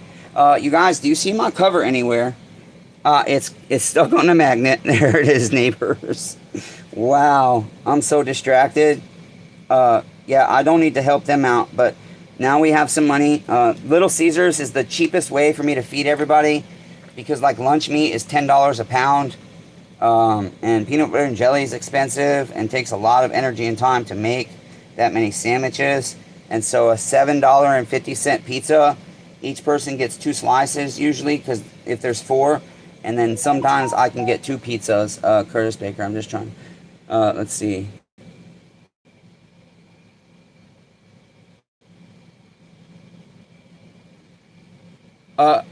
Okay, neighbor, I don't think Curtis is on the live anymore, but Blanche, I see you. I don't know why you texted. I'm not seeing you. I see you, neighbor. I see you. That was earlier though. But Curtis, if you're gone, I'll get with you, Curtis. Don't worry, neighbor. He just sent a photo. Curtis is trying to sell some stuff, and so I'll see if I can't help him out. If he sends me some images, I can put them in the post, you guys, and then you can share them with all your friends. Creus, $10 a pound. Yeah, that's about what lunch meat runs. $10 a pound for ham and turkey and all that shit. If you're not paying that much, Creus, I'd like to know where you live, Eric. and how much it is around you, because here in Tennessee it's fucking $10 a pound. It's insane, bro. Some of it's $12 a pound. Me and Unc bought a pound of ham today on sale for, what was it, Unc, like $3.98 for that was a half a pound. Yeah, for a half a pound it was $3.98, and so that would be $8 a pound. So it was $2 less a pound for that one. But still, you know, that's expensive. Just insane. And they wonder why people eat fucking chemically made ramen noodles all the time. Walmart, 2 pounds, about $9. Wow, yeah, no, at Walmart here, Crayus, the Great Value brand. It does not matter what brand it is. It is upwards to $10 a fucking pound. It is insane, neighbor. Okay. I gotta get this shit done, guys. I love this carburetor stand, goddammit. I wish Scott was here, Gracie Shop Rag. I cannot fucking thank him enough for donating this carburetor stand to me. And my hose for my Mighty Vac. I'm so fucking grateful. I really am, you guys. That's the thing. I'm always super, uber grateful for people that are willing to try and benefit my life. Because I've never really had that before. And so to have the support I have from the viewers of this channel and the subscribers and members of this channel, all of you guys, yep, that's what's up. You guys are fucking amazing. You make my life so much better and so much easier. Like, legit, on the fucking real. Okay, let's see here. Which way do you go, neighbor? I believe it's going to be this way, neighbors. I could be wrong. Neighbors. I don't know, neighbors. I took this off like 3 weeks ago, neighbors. Oh, I got sweat in my eyes and I can't fucking see, man. I had to take my headband off because it's just too hot. It's too hot to wear the headband. Too hot, too hot. Okay, that does look right. Let's get our choke lever popped in here. And I'm surprised there should be a little piece of wire or something to hold that choke lever in. Usually it's got the clips, but a lot of times that doesn't hold it in. Okay, let's see here. Okay, choke is working. Excellent. Oh, shit, our switch came out. Shit! I did us dirty. Shit! Did us real dirty. Okay, there we go. Okay, there we go. Alright, now, next, I forgot it, that I think I have to get it this way. Come here, you little bastard. You're gonna allow me to put you on. See if... Come on, baby. Has a brand new Mighty Vac. He's trying to sell a bunch of shit, and he's selling it at dirt fucking cheap prices, I guess. So let me find out how much he needs for it, and we'll see if we can raise the money to get it to you. Because I know you need better stuff to work on your shit. Okay, I don't see... I'm gonna have to take the recoil off, unfortunately, to get our primer bulb repaired or replaced.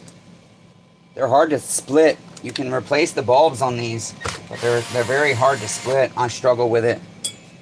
Okay, I'll use that magnet to hold our screws. Blanche, are we good now, neighbors? I didn't realize that we were, I lost connection. My internet went out. So I apologize about that. When I watch these live events and I see how frequently it goes fuzzy, I get mad. Because I pay fucking $149 a month for my internet. And I only have one option, and it is fucking HughesNet. I like to call it Hughes crap. Yeah, pretty much. Hughes without views. Okay, so it looks like we got 2 Phillips to take off our primer bulb here. And here's the thing, I ordered this fucking primer bulb. And I know I ordered it, but guess what? I don't fucking believe we have it. So I'm looking to see these. I always struggle to get these split, and I stab myself a lot trying to get them split, because you can split them in half, and these components are replaceable. So get all this old shit out. I know I ordered one of these motherfuckers, but I don't know if I have it. If I haven't been feeling well, so packages have kind of just been getting tossed wherever lately. I do myself real dirty, and I know it. Now the days bleed. I said these are a bitch to get separated. You can You can separate them. I've done it before. It's just really, really fucking hard, and I always jab myself like that. That's why I don't do it. Anybody got any good ideas to separate them? Right now, the saw's on my bench, and I want to get it running. Then I can go back. I mean, you know, it's just it's my fucking bench. I just can't get to it. There's too much shit in the way. Ah, fuck me.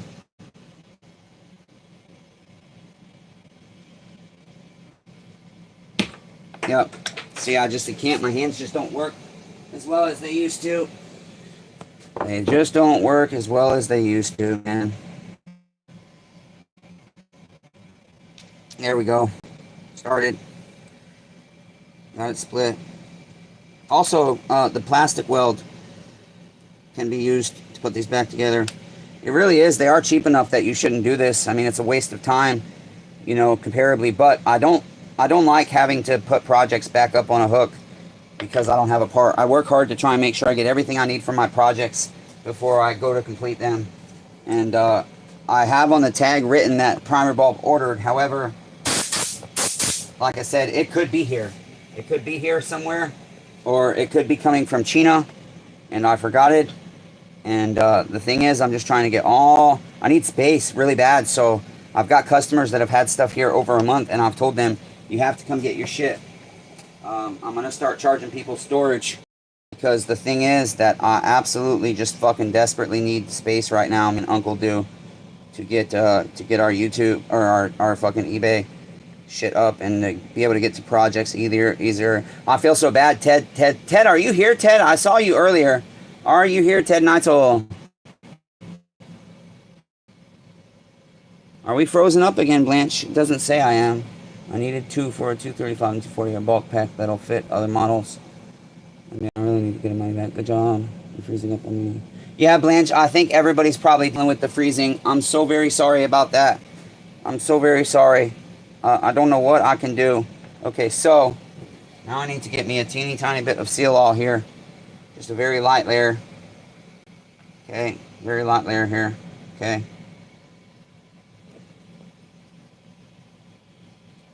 I'm just going to put it on the outside edge here, the rim. Okay. Again, this is not the ideal situation, but these are cheap saws. I don't get a lot of money for them.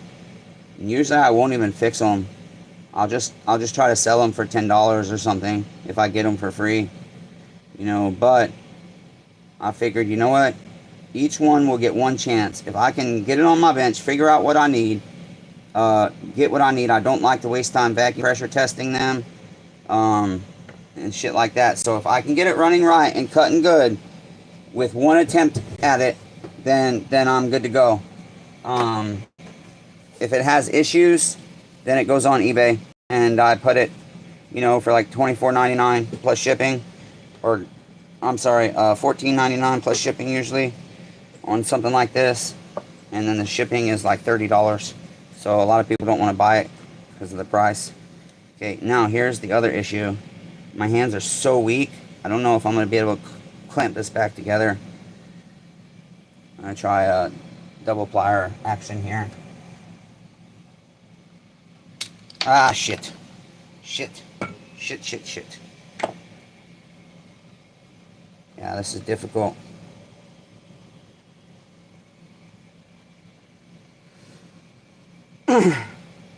Just pushing on it hurts my neck so bad.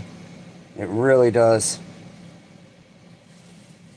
It usually will click back on, but this one doesn't seem to want to.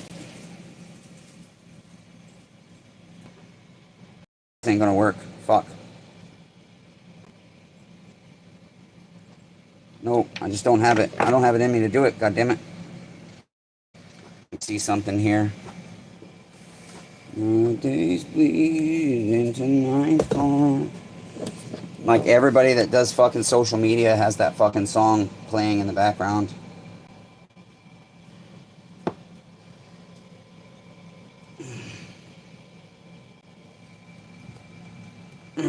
Bear with me, you guys. I don't like the saws with a... I can't fucking sweat in my eyes. With a plastic oil pan bottom under the short block. Cheapest design, it's horrible. I'm in the same boat as you, Eric.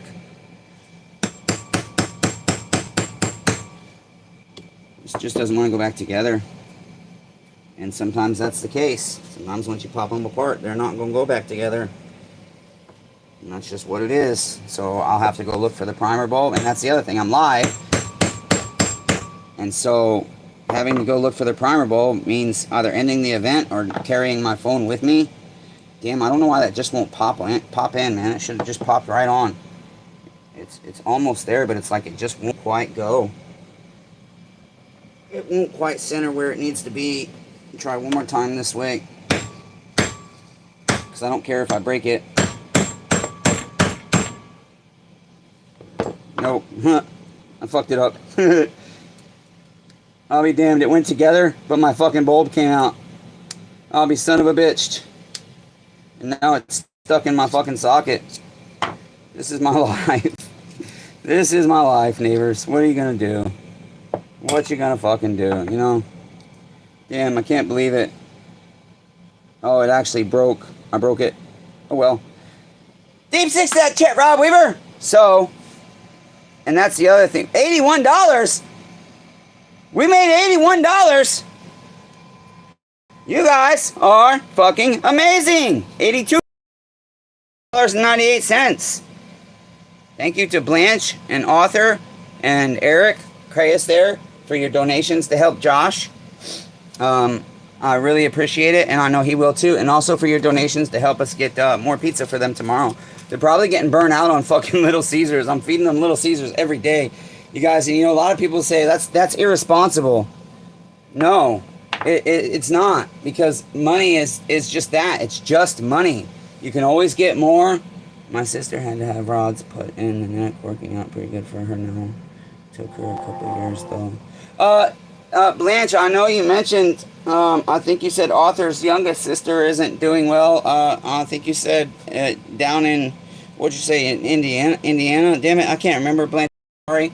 That's what I was asking about earlier. Let's see, terrible reception doing okay right now. I don't like the songs. Okay, I read that. Cheapest design. Your sister, Blanche, how's Arthur's sister? Isn't it Arthur's sister that you said was having trouble? Okay, you guys, so since primer bulb, or maybe I do, we'll just go ahead and get our fuel lines in, and then what we'll have to do is we will have to wait. Where's my little Phillips screws? We will have to wait until we find the primer bulb, and we'll have to get to this, unfortunately. I hate to do it because I wanted to add this to that pile of saws and make one Facebook listing for all of them, and then make each one an individual Facebook. I'm missing a screw to the primer bulb there. Does anybody see it? Oh, there it is. There it is. I think our audience has decreased. So, I never got to it. Damn it, my neck surgery. I'm nervous, you guys. I'm never scared of anesthesia. Ever, ever, ever. Anesthesia doesn't bother me. I'm scared of the fact that there's like a 40% chance of paralysis with this surgery. I'm sorry, I said 40, I'm at 20. I already struggle having a desire to live with the pain I have and the life I have.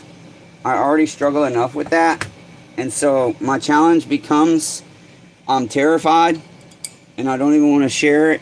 It's hard to be honest about it. And that's probably just pride. I'm terrified. What if I end up in a wheelchair, you guys? I know I'm going to eventually because my health, and they told me 3 to 5 years, I'll be in a wheelchair most likely. That's if the other health issue that I haven't shared with you guys, I have a health issue that only, let's see, my uncle knows. I told Dion. I think Curtis knows. I can't remember. Maybe Ted knows. But only a select couple of people know. I have another health issue. And so it kind of falls into that 3 to 5 years with the wheelchair situation. Because my spine will deteriorate so much that I will no longer be able to walk. But I have another issue that might deteriorate me so much that I won't be able to breathe anymore. And I'll be dead. I'm not afraid of death. I welcome death, you know. Because if the Bible's fucking real, well, then I get to go see Jesus. And hopefully he won't send me to hell. Hopefully his mercy, grace, and love that the Bible talks about definitely is enough. Okay, so for our fuel lines, I think our pickup line will be the small line. So I've got my tapered end there. We're just going to spit on it. Lube it up real good. I really should have left the carburetor off, but oh well. We'll work around it. Okay. For our feed line, we're going to need it to go down into our tank. And once we have enough in our tank, we can pull it through from the other side. It'll be a lot easier. It's the getting it started and getting it down in there that's the hard part. The hard part is getting it started enough. So I just kind of grab it close to the end. I don't want to squeeze it tight because then it goes from round to like this, and then it won't go through the hole. These usually will work really good because I can actually pinch the line and put these down into the hole, even the small line. So we'll try that. Sometimes it works, sometimes it doesn't. You just gotta go a tiny bit at a time. Unfortunately, it's just the way it is. It's just a tough job. It's tedious, and I don't like how they've done it. How'd you figure you think that cylinder's a 211 on? Because I'm pretty sure it came off a 251. Do you have two motors over there, or just the one? I have this one and No, that's one. a blower motor. But this one? No, that one. This one is a blower motor. I got a picture on here. I'll show you. I matched the picture with this here. Yeah, but have you looked at the 251, the 231? Because the only difference is the size of the inside, the size of the piston and the cylinder on the inside will be bigger, wider on the 251 versus the 211. That's why I got it. Oh, you know what? Let's just do that real quick. Here, guys, I'm going to show you kind of a redneck way. You can actually measure. Soldering wire works the best, or a straw. Let's see, what am I doing with my soldering wire? I don't see it. Oh, look, there's that other wire. Here's more wire for your tags. It's thinner, but use that. Just try and only do like 3 twists so it's not a nightmare. Let's see. I've really been wanting to do a video. I've got the Husqvarna 55, and this is my homemade worm gear puller, and I really want to show you guys this. Yeah, what is this Hawk Tua shit? Spit on that thing. I had to. I tried to find the original Hawk Tua video because I've never seen it. I don't follow trends and shit. I think, honestly, respectfully, nothing against any of you guys, but I think that shit's dumb. Everybody's going on and doing these challenges on the internet and just, you know, these influencers. Well, you know what you should influence? Kindness, love, gentleness, mercy, forgiveness, and loving your neighbor and helping your neighbor. And that's about it. And if you're not doing that, well, you aren't serving the oh shit, see guys, damn it, see, I know somebody was about to talk shit, so I had to fuck you guys up there. I'll fucking punch you guys again. Try and play me, bitches. Just playing, neighbors. Sorry, our stand does not want to cooperate. God damn it. We definitely have to figure out if we can get the stand Blanche gave us. Figure out if we can get that base squared so it will sit better. Okay, anyways, so all I was trying to do is grab this screwdriver because with my weakness it's hard for me to get fuel caps off that screw on, and I want to see. I'm not even close to having enough fuel line through to be able to grab. I'm not even into the tank yet because there's a little channel that goes down. You got to get through that whole channel. Like a little nipple. Okay, you guys need to stop. You guys need to stop fucking around. Seriously. Stop throwing your cord in front of me and shit and falling over and trying to jump onto my shit. And trying to sabotage my job here. I don't appreciate it, neighbors. You need to stay the fuck still. You guys have ADD, damn it. You guys can't stay still. You gotta jump around and jump all over the bench and shit like a fucking monkey. I'm gonna start chastising anybody who jumps on the saw again. Yeah, I'm not having success with this right now, and so I might end up putting this aside. So I'm nervous about the neck surgery, but by Tuesday I should hear back from the doctor. Because like I said, MRI tomorrow. We're gonna max out another credit card. I just paid $300 on it, but $200 of it's gonna go toward the MRI. So we'll have $100 left, a little over $100 on that card. And then we'll just put it up. I keep all my credit cards at home in the safe. When I know that they don't have money on them, I try my very hardest not to bring a credit card to where it has any than $100 available credit. What was that? A text message? Let's see. I got a lot going on here digitally. I'm not having success getting this fuel line. It does not want to move at all. It's hard to see too. Oh, there it went a little bit. Okay, now, nope, I think my pliers, it's just deceptive. Your pliers will slide and the fuel line's not actually going in.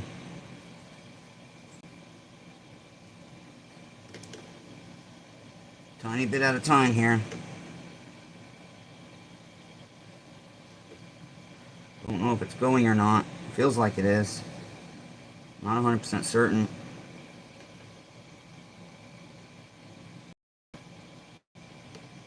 Come on, baby, come on. You know you want to go. Come on, baby, come on.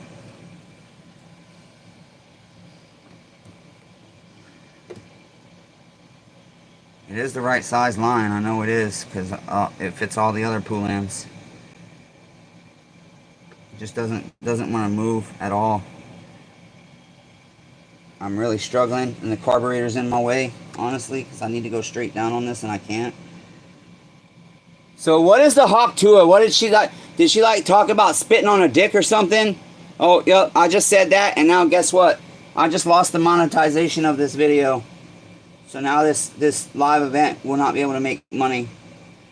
It'll still have ads that non-YouTube premium members will be stuck watching, but I will not make money from those ads, unfortunately. Come on, baby. Come on, just go. I feel like it's going. I just can't tell.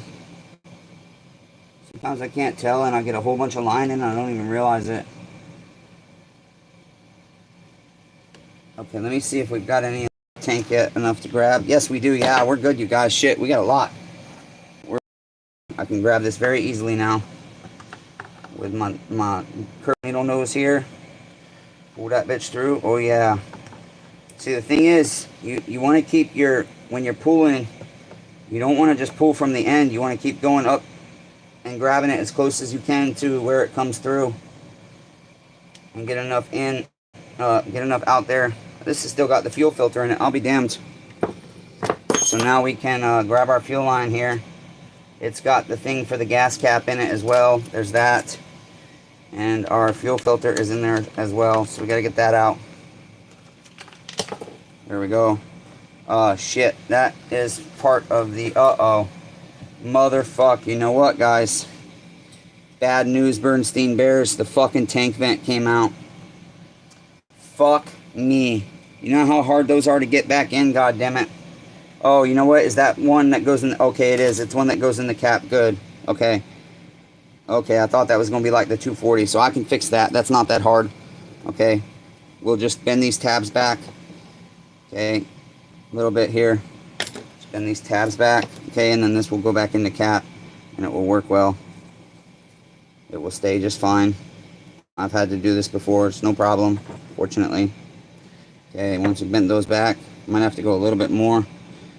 Then this goes in there, okay, and we'll just push it right in. Make sure it stays in there, it grabs, okay. It's got to be tight now. It's got to be flush against the other part of the vent here. So we want to push that in good. Okay, excellent. I think we're okay there, neighbors. I think we're good. Tank vent, okay. This usually goes on the end of the return line. You can see there's a little piece of line left on it, and basically it just kind of makes sure the it makes sure that the line doesn't pull out of the tank, I guess is what they say. I'm not 100% sure. Damn, we don't have much of an audience anymore. Shit, where'd everybody go? Oh yeah, it's the 4th of July. Everybody's going to celebrate our false independence. We are not independent, you guys. We are not free. Okay? When the government tells us that police can take our guns from us, and the Second Amendment, bear arms, and the police disarm us for police safety, that is not fucking freedom. That's tyrannical government control. Okay? When we're told that because of a virus, we're not allowed to leave our homes, that is tyrannical control. Okay? It's not freedom. It's just not. When I was 18, I tell you guys this story a lot, but I'm going to tell you again, when I was 18, I got in a fist fight. This guy was at the Days Inn, and he kept grabbing my girlfriend's ass in the pool. And I warned him like 5 times that if he didn't stop, I was going to beat the fuck out of him. And he didn't stop. He grabbed her ass again as she was going up the stairs, and they were both getting out of the pool. So I got out, and I walked up to him, and I punched him in the fucking mouth. And, let's see, something's mixed up here. Intake gaskets. I put the wall girl in the wrong spot. Sorry, neighbors, OCD. And because I had a knife on my hip, they charged me with aggravated assault with a deadly weapon with intent to kill, second-degree attempted murder. And I had to do this check-in thing. This is in 2004. Cell phones did not work that good in 2004. So that will get back in our cap as well. In 2004. And basically, okay, this goes over our tank vent. See, it's going to go over our tank vent and clip in there. We've got to bend these tabs back. Basically, I had to call every day and check in the morning and the afternoon for my bail conditions. And so I would call at, 6 in the morning before I left my house for work. I did construction. I was a carpenter.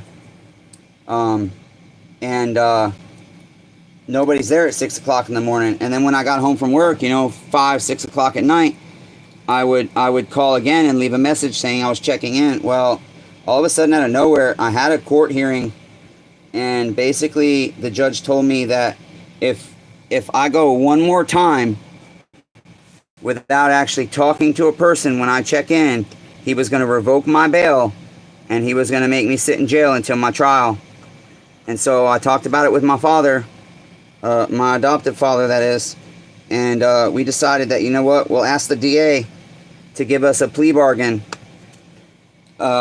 and bring the charge down to a misdemeanor, and with 1 year of good behavior, so to speak, to have the charges dismissed and erased from my record.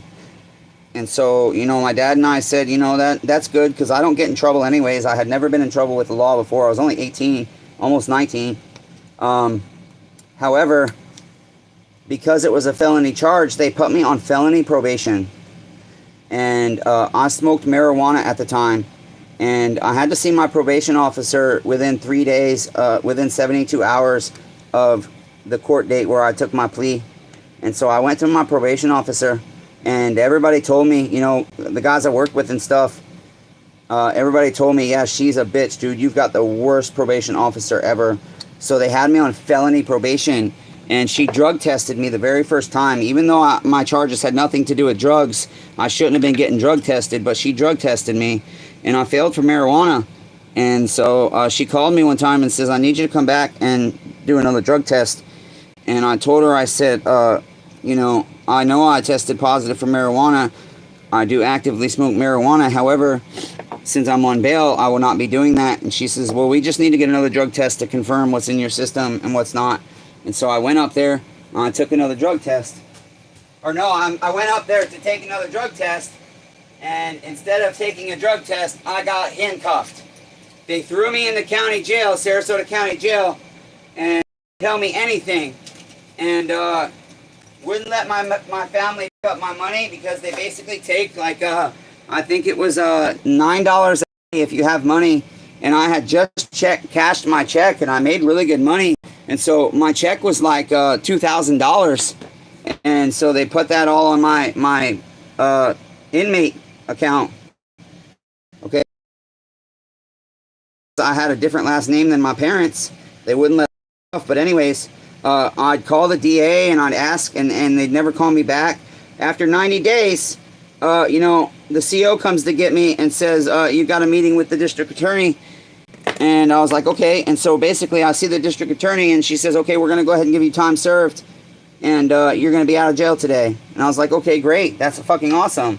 Well, I got government security clearances for, so now we're going to pull our lion back to make sure we don't have too much in our tank.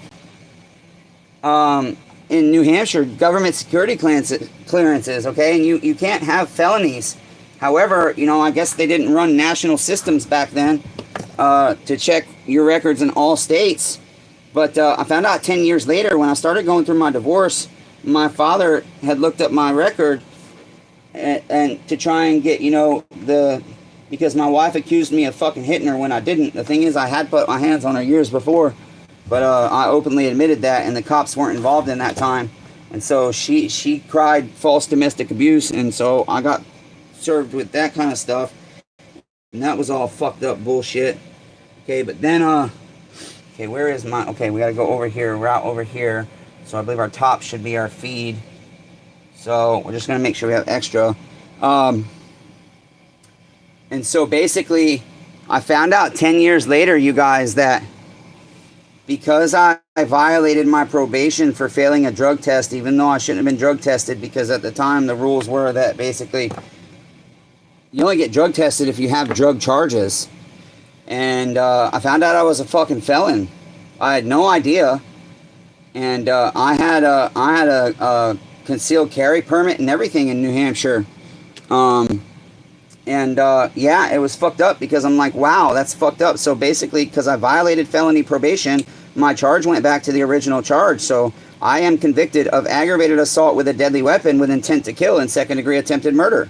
I have that on my record, you guys. That's my criminal record. Is that not fucked up or what? And now I can't go buy a gun to shoot a deer unless I buy a black powder fucking gun. That's fucked up. That's why I say we don't have Independence Day. Today, July 4th, is a fucking lie. It's just all more corporate bullshit to take money out of your pockets, to make you pay $50 for a piece of food that should be $5 at the grocery store or $10 at a restaurant.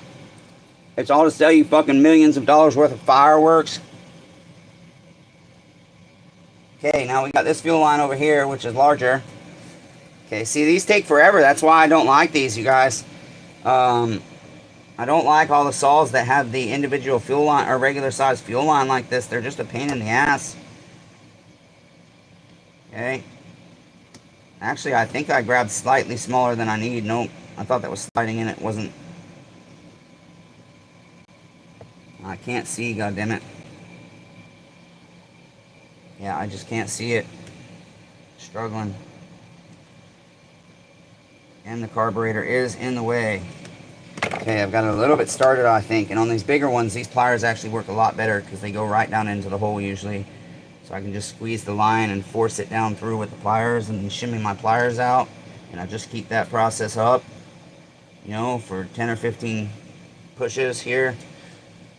Push! Did you know almost every woman that gives birth naturally shits herself during the birth? I never knew that.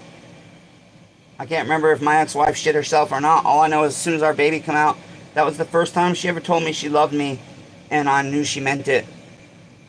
She said it in such a passionate, beautiful way. As soon as my son came out and she saw my son, and my son wasn't even breathing, and she sat there and said, I love you, Matthew. And I did love her, and I still do, even though she's told all kinds of horrible lies about me and kept my son from me. I love her, but I hate her. I could never be with her again because I couldn't trust her not to call the popo. Okay, we need to get a little more. We're not going to be able to grab that. I can't trust her not to lie and say I hit her, and that's one of the reasons I'm single, you guys, is I'm terrified of a bitch claiming domestic on me, especially given that I have a domestic on my record from Natasha lying on me, all while she was fucking dating another guy and getting pregnant and telling me that she wasn't going to testify against me. She was going to tell them that, you know, she was going to exercise her right as my spouse.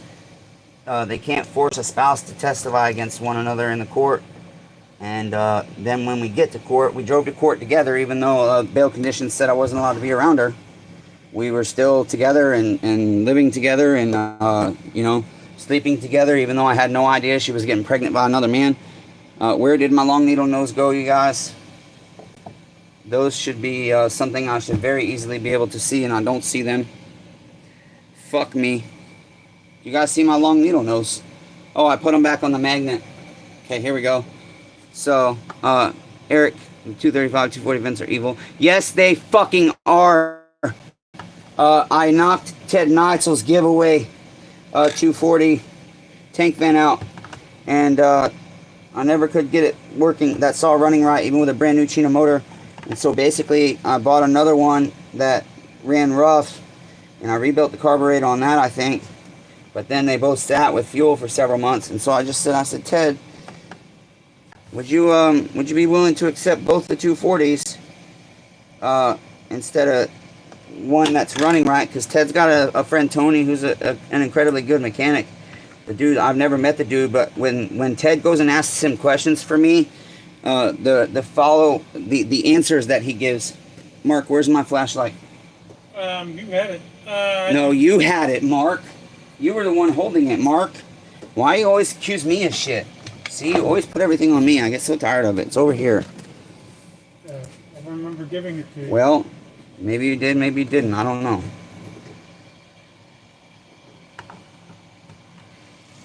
I just can't fucking see. I wish my inspection light worked because it's perfect for this job, but you know, I buy a $40 inspection light and it only lasts me a year. Okay. Alright, we're good enough. I actually don't need to pull a shit ton through, but it would be nice. It would have been nice if I could have put... I technically can. I can pull this bitch all the way through and put it on.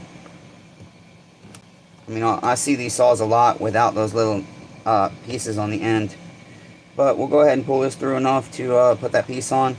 And then the other thing is, once I'm done with this, I'll take some Seal-All and I'll put it on the fuel line where it goes through the chassis or through the tank here. And then we'll push the fuel line in, or pull the fuel line in ever so slightly. And that Seal-All will help for when this line starts to shrink, like it always does. It never fails. That will help our shit work still. Okay, so here is our return line. And I had that little elbow right here, so we'll just put that on. Need a little bit more. So you never want to pull this way. I've got to go get as close to the entry point as I can. Yeah, this has probably been 2 hours working on this saw, and I'll be lucky to get $100 fucking for this saw probably, you know. I spent $30 on a bar and chain. The fuel line's not that expensive. About $4 for the filters. I buy them in bulk. The fuel filter, the air filter, like I said, I paid $1 something for it, buying them in bulk. Shit, what'd I just do with that nipple? And so, you know, let's see, 30 primer bulbs probably gonna be, you know, I could have sworn I ordered a bunch, and I have to check. I probably did, but they're probably coming from China, and so they're probably just not here yet. Probably put $40 to $50 into this saw. And you can see the hours, you know, those carb parts, those carb kits. I get them when I buy. If I buy 100 of them, I can get them for like $2 and something. Or yeah, I think it's $2.17. Not 100. I can actually buy 50 and get that price. And but then you got to factor in, depending on how much you order, how much you're going to pay for shipping for the order, and how much you're going to pay for customs. Because like I just bought $500 worth of stuff from CTS. It was actually $390 worth of stuff, and it was $110 for the freight. And then I'll get hit with like FedEx will charge me like on that order, let's see, that size, I'll probably pay $86 to $136 in customs fees for FedEx. And so then I factor in, you know, it's costing me like $5 or $6 for that kit. And that's why they're hard to sell on eBay. Because I pay $5 or $6 and then I put it up for $9.99 so that I can potentially make a $4 to $5 profit. But then what happens is eBay adds the shipping, adds the tax, and then takes their 19% from me. And so it's really hard to make money on those. But nonetheless... Okay, so, let's see here. Why are the nipples on the carburetor the same size? They should not be. But I believe, I'm trying to think, which one's our return line? Fuck me. Eric, I know you know, okay, so here, neighbor, we've got our pickup line right here. We've got our return line right here. Oh, because that will go to the prime, let's see, return line will go over to our primer bulb. Okay, there we go. So, return line goes to the primer bulb. Okay, I'm trying to think. I'm tired and I'm hot and I can't think straight. So I'm going to make sure I leave some extra because we don't have our primer bulb. And then, let's see. Return line to the primer bulb. And then the feed line, I believe. Do you know, Eric, does the feed line go on the top or the bottom here? Eric, can you tell me? I can't think straight, neighbor. Our feed line. So we've got our pickup line, our feed line. That's the top one, no? It might just be me, but I think grommets last longer than just line. Yeah, no, it's not you, Chris. They do. They do when they're, and it's, that goes both for, okay, I don't know how to get you a clear picture. Let's see. Because it's probably fuzzy.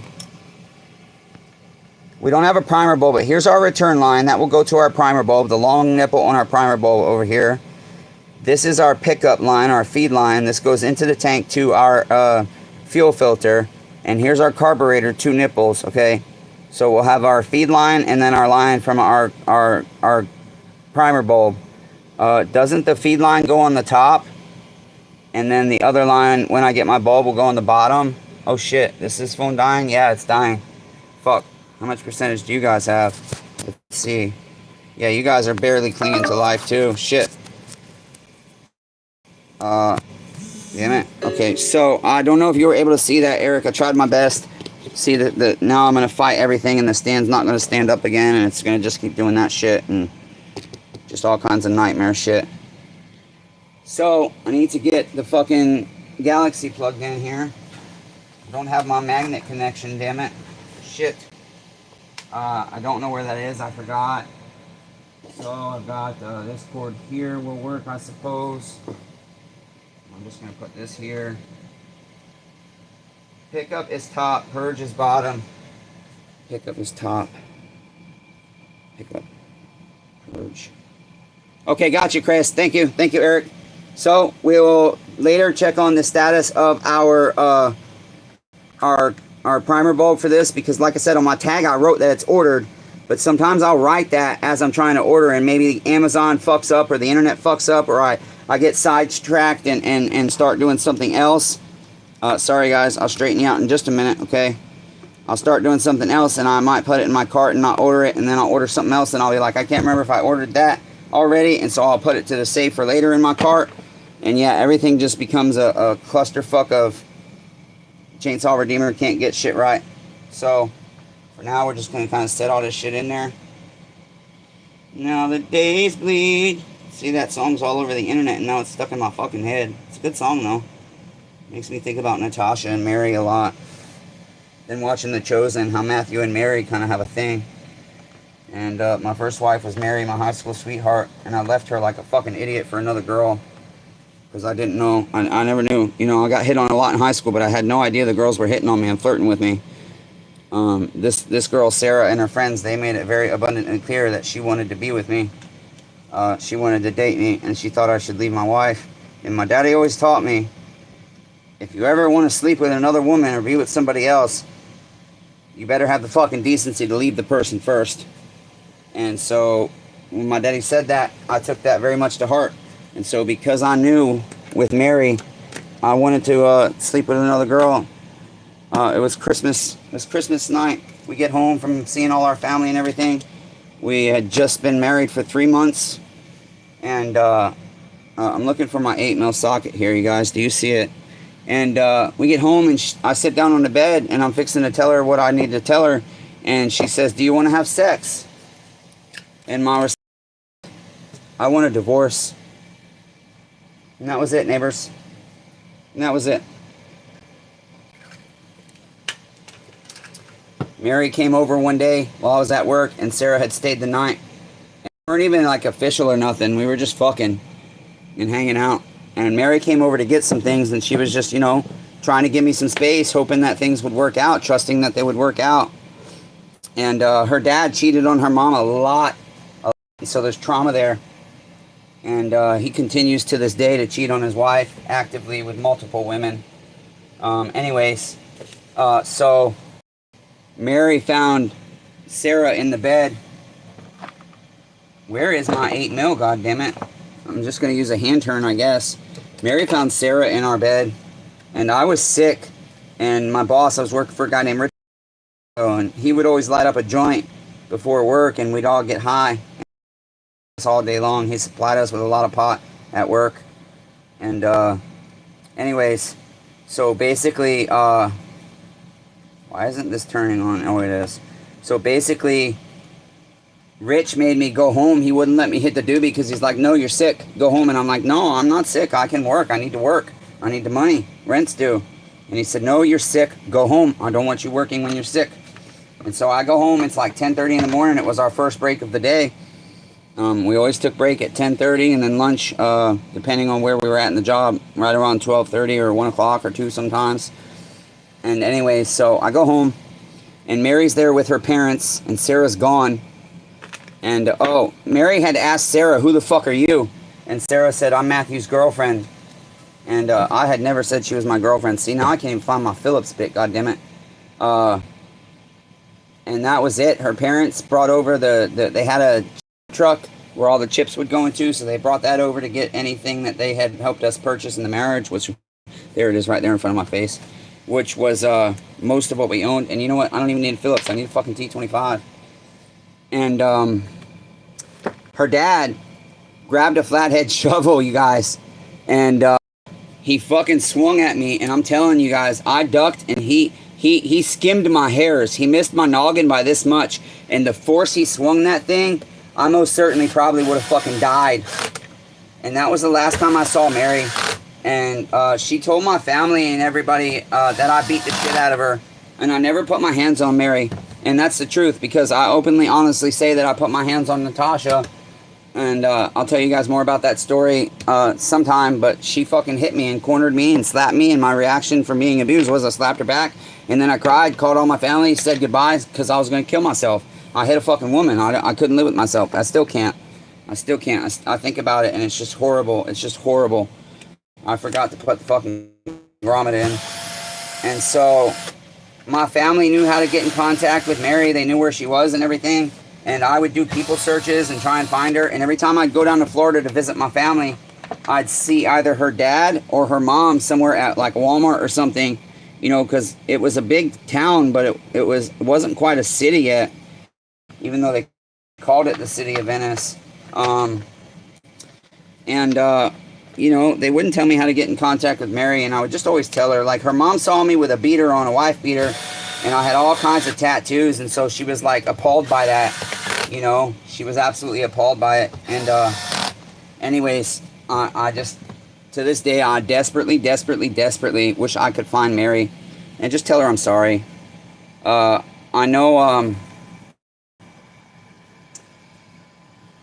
I know that she, a few years back, that she was married and had 2 daughters, I guess. But, you know, the problem is that, like, the fact that my family never even told me that Mary said I beat her until me and Natasha ended up having a toxic fucking relationship where she'd smack the shit out of me all the time, and I'd have to pin her down. She was 6 months pregnant, and I don't like being cornered. When I'm upset, just give me my fucking 5 minutes. It's literally all I need. Sometimes not even that. I just need to be allowed to go and take a deep fucking breath and then come back and try and have a conversation instead of argue and fight and scream. And she had me, she was standing in the doorway of our bedroom. We had a 1-bedroom apartment. She wouldn't let me out of the bedroom. And, you know, we were arguing and shit, and I just kept telling her, I need to go, you need to let me leave, you need to let me go. And so I finally got right up against her face, and I told her, I said, you need to get the fuck out of the way, or I'm going to physically pick you up and move you out of my way. Please just let me out. And my 6-month pregnant wife, bam, right in my face, and instantly, you guys, pop, I smacked her back, just instantly. And I did. I called my family and told them goodbye. I was gonna kill myself. I hit my 6-month pregnant wife. I smacked her in the fucking face. And Natasha's only like 5'2", 105 pounds maybe. She's fucking beautiful. She's a drug addict now, but she wasn't then. You know, she dabbled with her friends in high school and shit, drank a lot. Her dad was an alcoholic. Her mom was an alcoholic. Her stepdad, I think, was an alcoholic. I can't remember.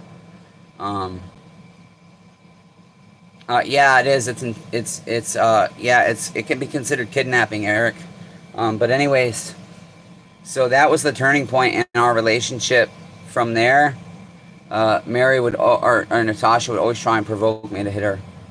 I mean, for hours she'd come at me. For hours. She'd take the car keys and wouldn't let me leave. We were in a Holiday Inn one time. We were waiting for our apartment to get finished. We had some construction going on our 3-bedroom apartment. And so we were staying at the Holiday Inn. You know, I make good money, you guys. I had hella good money then. I worked my ass off, 2 jobs. You know, I was told Natasha. I asked her to marry me. She said yes. We got married in her mom's living room, just simply by a public notary. That's all we needed. We didn't want to have a big wedding. We chose not to. It was shortly after Braden was born that we got married. Um, and that's the same thing. We separated at 3 months. The marriage with here's the thing with Mary. You know, I can't believe it. I've tried and tried and tried and tried and tried to get the transcripts because in court, Mary filed or Mary and her mom filed filed for a restraining order against me, and they were granted a temporary. But when we went to court, the judge blatantly asked them, "Has he ever hit you?" No, both of them. Has he ever threatened you? No. Has he ever threatened physical violence against you? No. We just don't want him to be able to, is what they told the judge. I got no reason to lie about this shit. You know, this is my life. This is what happened. And it hurts. It hurts every time somebody does me dirty. It hurts when I don't get believed and shit. When the truth is what I'm saying. And I know they'll say there's 3 sides to every story. I'm a blatantly, unbelievably detail-oriented, honest person. That's why the cops were able to arrest me when I was 18, because I told them the truth of what happened. And simply because I had a knife on my hip. Never pulled the knife. Never threatened with the knife. I'm gonna have to go lay down, guys.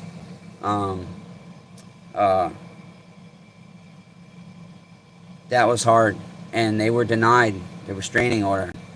And my family just has never believed me that I didn't hit Mary. Nobody will believe me because of what happened with Natasha. And those transcripts would prove, because her and her mom both said I never put hands on them, ever. I never put my hands on Mary, never. She was my soulmate. She was my soulmate, and I think about her all the time. I just want to tell her I'm sorry, even though I'm mad that she, to this day, still has some bitterness and resentment that she went and said all those lies. But I understand she was hurt. She did nothing wrong. She did nothing wrong in our marriage. She was a wonderful fucking wife. She was an amazing wife. She supported me so much. But I think another part of the challenge in the relationship is when she was 17 and there was this guy Mike at her work, 26 years old, and I knew they were like flirting with each other and shit, and she would lie to me about it. And basically we got in an argument one day at the bowling alley, and her parents told me don't ever come around our daughter again, because I did. I screamed. I'm very vocal, you guys. I'm very vocally aggressive when it comes to arguing, and so people think I'm really violent, but I'm not physically aggressive. It's just verbal, which can be worse than physical. I just yell a lot. My voice gets raised very fucking high. Ask my uncle. I'm passionate. Right, Unc? When we argue, I yell, don't I? You get pretty loud. Pretty fucking loud. Unc and I have had 2 physical altercations, actually. But we worked through it, and we're still trying to work through it. We're still trying to understand each other. Well, I hope he's trying to understand me. I feel like the biggest thing in my relationship with my uncle is he doesn't understand me. He just doesn't understand how much he blatantly disrespects me in so many ways, and it hurts my heart. And I try. Sometimes that comes out in anger, but I've gently, calmly, humbly explained to my uncle how I feel. I just did it yesterday and again today, and try and get him to understand the impact, because I love my uncle very much. He's all I have. I love my uncle fucking with everything I am. You know, I'll kill somebody that fucks with my uncle. I would die for my uncle. I will fucking die for him. Okay? I love him, and I think I love so deeply that sometimes I feel like other people don't love as deep as me. And it's not trying to say I'm better than anybody else. I'm made different. And we're all made different. We all have different things that, you know, we're better than other people at. And not necessarily better, but we just excel in that category. And mine is expressing love, showing love, and feeling love. And you want that reciprocated in any relationship. With a father-son relationship, with a brother-sister relationship, with a mother-son relationship, with co-worker relationships. You know, you love somebody, you want the passion, the level of passion you have for that love for that person, no matter the type of relationship. You want it reciprocated. And when other people don't love in the same way as me, I struggle with that, because then I feel like they don't love me at all. And so anyways, we kind of went all over the place there, because look at me, I'm tired. the biggest thing making me tired is not lack of sleep. It's my pain. My pain wears me down, and today it has worn me down, and I've been at it for, let's see, 6 a.m., 6:30, so 13 and a half hours almost today. And so now I'm done. I'll have to go lay down. I'll take a shower, and then I'll lay down in my bed, and then I'll try and muster up the strength to make me and Uncle dinner. So anyways, back to Mary. I desperately want to tell her I'm sorry, even though I have bitterness for what she said and did and lied on me. She found another woman in our bed, and I told her I wanted a divorce on Christmas night. She did nothing wrong. Oh, I was telling you about Mike and her. So, with Mike, basically, when we had that argument at the bowling alley, I didn't even know we were broken up. I just know her parents said that I was never allowed to see their daughter again. And Mary never told me we were broken up or nothing. She just started dating this guy, Mike. And it's kind of ironic because I had been going to Venice Senior High School for 4 years. And my childhood crush, Kristen Phillips, from when I was like 5 to 8 years old, she was my crush. I'd chase her around the neighborhood and everything, you know. Ironically, I'd never seen her at our high school. I hadn't seen her in almost a decade. And I run into her a few days after I know me and Mary are done. And I started dating her. Well, this whole thing with Mike and Mary lasted 2 months, and same with Kristen. Kristen dealt me almost to the day, I believe it was. This guy, Mike, Mary and I did not have sex, and we were trying to wait for marriage. We barely even kissed at 16. Her parents' rules were she's still not allowed to kiss. When she turned 15, I was allowed to hold her hand, but I wasn't allowed to hug her. When she turned 16, I was allowed to hold her hand, and I was allowed to hug her. When she turned 17, we were allowed to kind of like cuddle and watch a movie together, but we were not allowed to kiss. We did, but I almost made it until we were 17 years old without kissing her. You gotta understand, I started dating this girl in 8th grade. 8th fucking grade, neighbors. I'm a junior in high school, and I still haven't kissed my girlfriend that I've been with for 4 fucking years. Anyway, so our relationship, that made our relationship really fucking strong. Really strong, okay? And so where am I going with this? So anyways, Kristen breaks up with me because she says, I don't want to be a rebound. And she wasn't. I love Kristen to this day. I still love her. I still love her, and there's a long story about her, but we won't go down that rabbit hole right now. And Mike had taken Mary to the beach, and they were in a car together, and he was trying to fuck her. And she actually ended up breaking. She kicked it so hard. He had a manual 5-speed. She snapped that fucking gear shifter right in half. And after that happened, she asked me one day, do you want to ride home from school? Because she had rich parents. She had a 97 Mustang, and it was forest green, my favorite fucking color. And she said, I really would like to talk to you about some things. And I said, okay, yeah, I think we should talk. And so we agreed to get back together. And Mary stayed at the house several hours that day. And so I think that kind of impacted my trust in her, and it impacted my self-esteem, and it impacted my confidence. And so I think part of me leaving her for another girl might have been somewhere subconsciously. I think what she did with Mike fed that subconsciously. And so, yes, I have bitterness in my heart for her, and I want to forgive her. But the other side of that is I can't do that without telling her sorry and forgiving her.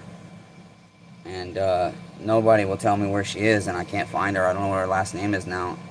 She got remarried. I can't find her. My family won't give me her last name. Nobody will tell me. And so I hope one day she stumbles across this fucking channel, just like my son. I hope one day my son stumbles onto my channel. He's nothing like me, it seems. But when he was a little boy, he was just like me. Same personality, just the same kind of drive that I used to have. He was just like me. It was a father-son bond that everybody that did supervised visits with me and Braden, because of Natasha, you know, fought to get it. So Child Protective Services, Department of Human Services, the court-appointed guardian on Light and Wayne Doan, my counselor Will, my caseworker Michelle, and the founder and president and operator CEO of a foundation called Adoptive and Foster Families of Maine. This lady has like 8 foster children and deals with placing children in foster homes and the system and everything else, and getting them therapy and all that good stuff to help with their trauma. Well, I did supervised visits with her as well. Everybody said there's no reason we should be doing these supervised visits. The bond between this father and son, they said they've never seen a child and parent so bonded together like they were one.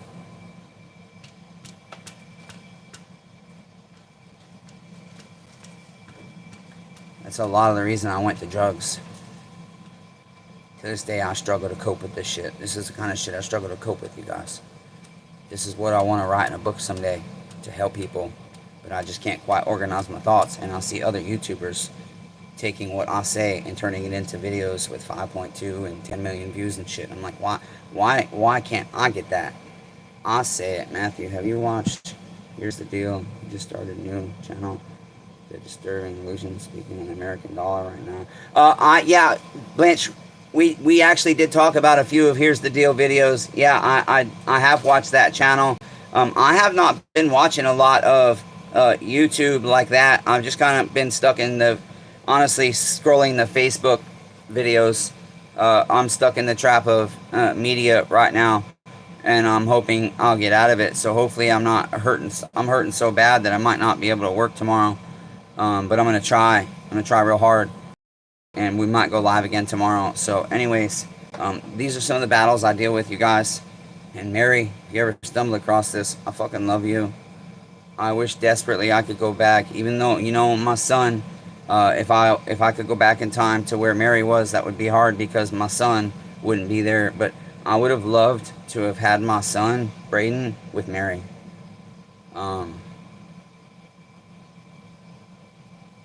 We would have never got divorced. Yeah, send me the link, Blanche. Can you text it to me, please? And I'll watch it. And so, yeah, these are my struggles, you guys. And so when the physical pain comes like this, that's why I said I'm still extremely high risk of relapse right now. Because I never, for 3 years, up until a few months ago with my neck, for almost 3.5 years, I never thought about drugs, never wanted to do drugs, never wanted to get high, never thought about taking strong narcotics for my pain. But now we're in a place where there's a fuck it. I keep telling my uncle, fuck it. I'm just gonna become a drug addict again because life is hard and everything goes wrong all day long. That's my uncle. How many tiny little fucking silly things go wrong for me all day, every day? It's non-stop, right? Can I have my watermelon? Yeah. You're just doing drafts, right? You're not actually posting anything? Okay, good. Yeah, my uncle sees it and it's like, you know, you can't, what can you say? What can you do? Sorry, guys. I need to take a bite of my dinner. It's how I feed the homeless. I buy me a $4 watermelon. Just my breakfast, lunch, and dinner. I'll just eat the whole watermelon. And that will suffice me. And I'll be fine and happy. Because I know right now there's 4 people out there that, whilst they might not have full bellies, because I couldn't afford 2 pizzas for them, they got food in their belly. And I told Ray I was proud of him because he was humble enough to call me and say, hey, I really don't want to ask this, but we're really hungry. He asked for himself, really. He says, I'm really hungry. And I said, well, how many of you guys are up there right now? And he says, 4. Oh, that's awesome, Blanche. That's a beautiful comment. I like that one. And then, you know, with you guys' donations, we got $81.98. I think YouTube takes 30%. So 30% of 80 is, let's see, it's going to be like $25. Yeah, $25 or $26, right around there. And so we'll get like $55 or $60, close to that. And then 55 can go to Josh's phone, and then $5 can go toward the pizza. And so it's $7.56 for hot and ready at Little Caesars. And you figure 4 people, that's 2 slices a piece. But if you can get 2 pizzas, they can actually have 3 or 4 if they want that much. Because yeah, I'm still trying to grow up, Blanche. I have so much growing up to do, so much maturity that needs to come still. And then I will, again, tomorrow, I'll just basically eat like ramen and a grilled cheese. And that way I can take out of my food budget to feed the homeless again. Because it's just the same people, and I want to see them get back on their feet. You know, a couple of them are meth heads, and Josh and Ray and all them, they just smoke weed. Josh does once in a while smoke meth, he said. But I like that he was honest with me. But he's like not a fiend. He doesn't go after it. You know, he doesn't get hooked on it. And I know plenty of people that they just, on the weekends or whatever, use coke or crack or heroin or meth or whatever just on the weekends. And they don't get addicted, you know. So, that being said, I really would love to grow this channel to something that can make more money to help the homeless. The challenge is, in most things in life, it takes money to make money. And to get a YouTube channel going with that kind of content, I have to be able to have money to help the homeless. And I just don't like walking up on people with a camera. I like to ask their permission. And so all these people doing this stuff, I know a lot. I cannot believe there's AI videos out there, or people playing very realistic video games, and people think it's real shit happening. And there'll be thousands of comments, and these people have no idea this is a fucking computer animated video. It just looks real. I can't believe people fall for all this dumb shit with these influencers and everything else. I mean, it just, the way mankind is, I cannot. Roughly 24 Google takes. Thanks, Eric. Yeah, I was close. I said, what, 25, 26? So, it just dumbfounds me. Like, everybody needs to be a follower, it seems. And the people that they're following, these influencers, are ignorant and they don't care about other people. They'll pull pranks and do dumb shit and hurt people. And, you know, I've seen one lady got paralyzed by one of these fucking young influencers, Gen X guys. Yeah, I know. That's the other thing, you know. It's like there's this guy that does, he's a dairy farmer. And his cows live in a building 24/7. They're never allowed outside. Robots milk them and everything else. And he's consistently trying to defend the fact of the cruelty that is. That the cows are happy because they're chewing the cud. You know, cows always chew the cud. Almost always. Okay? You know, the Bible talks about how they chew the cud. Okay? There was a cow that got old. And so it was released from the dairy farm. And the first time it went in grass, it was like, you know, a dog jumping around and running and doing zoom zooms. I mean, this cow just was, you could tell it was so fucking happy to be outside. I've never seen a fucking cow act like a dog, running around and jumping up and down. And, you know, the dogs will tuck their butt real low. And I call it zoom zooms. They'll tuck their hind legs and their butts almost on the ground, and they'll be running like that. And then they'll do circles and go back and forth. And this is what this fucking cow was doing. And see, the thing is, I won't do TikTok, but I'm trying to figure out the technology side. I gotta find somebody, and that's, again, I need to pay somebody to teach me, because I'm not exactly a great self-learner with technology. With the saws and shit, I've done fantastic. With mechanics, I'm a pretty good self-taught. But with all this technology, I want to be able to do review and stuff. But I try to download these videos off of YouTube, and so my only thing is, I'm gonna have to have a camera looking at the fucking screen of the video while I talk about it. Great Farmer I Watch gets 30,000 views on average. Yeah, it's amazing, Blanche. And I get 40 or 50 on average anymore. But I don't care. I like my little community, and I'm grateful. And I just have to remember to stay humble, because I got people like Blanche and Arthur and Curtis and Ted and Jenny. And the Greasy Shop Rag's been supportive to me from time to time. You know, we've got Jamie Wykes, we've got Simon Wiggle, we've got Gary up in Nova Scotia, you know, and I could go on and on and on. We got, you know, just like this little clique of, you know, 30 or 40 people that are just really, really, really loyal to my life and to my channel.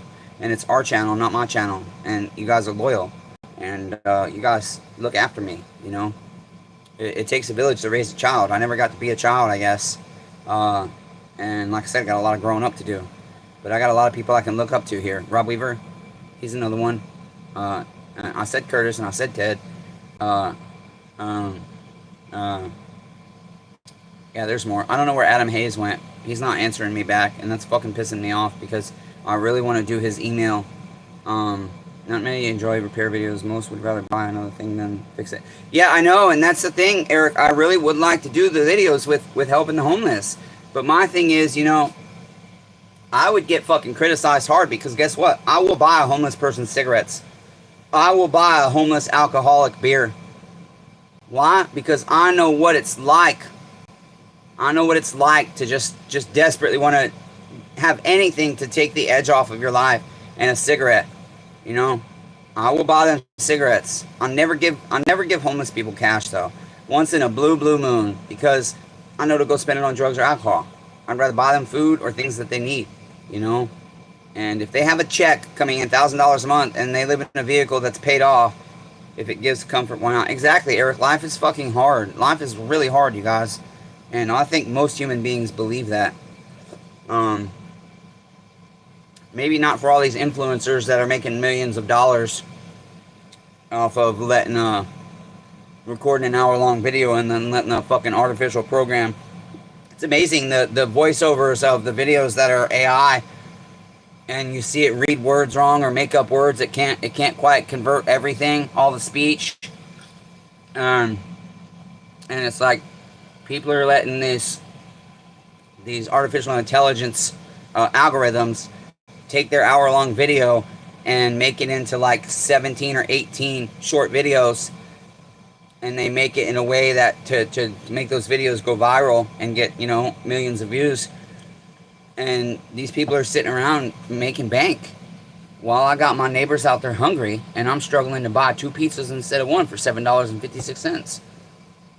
It astonishes me how little these people care, truly care.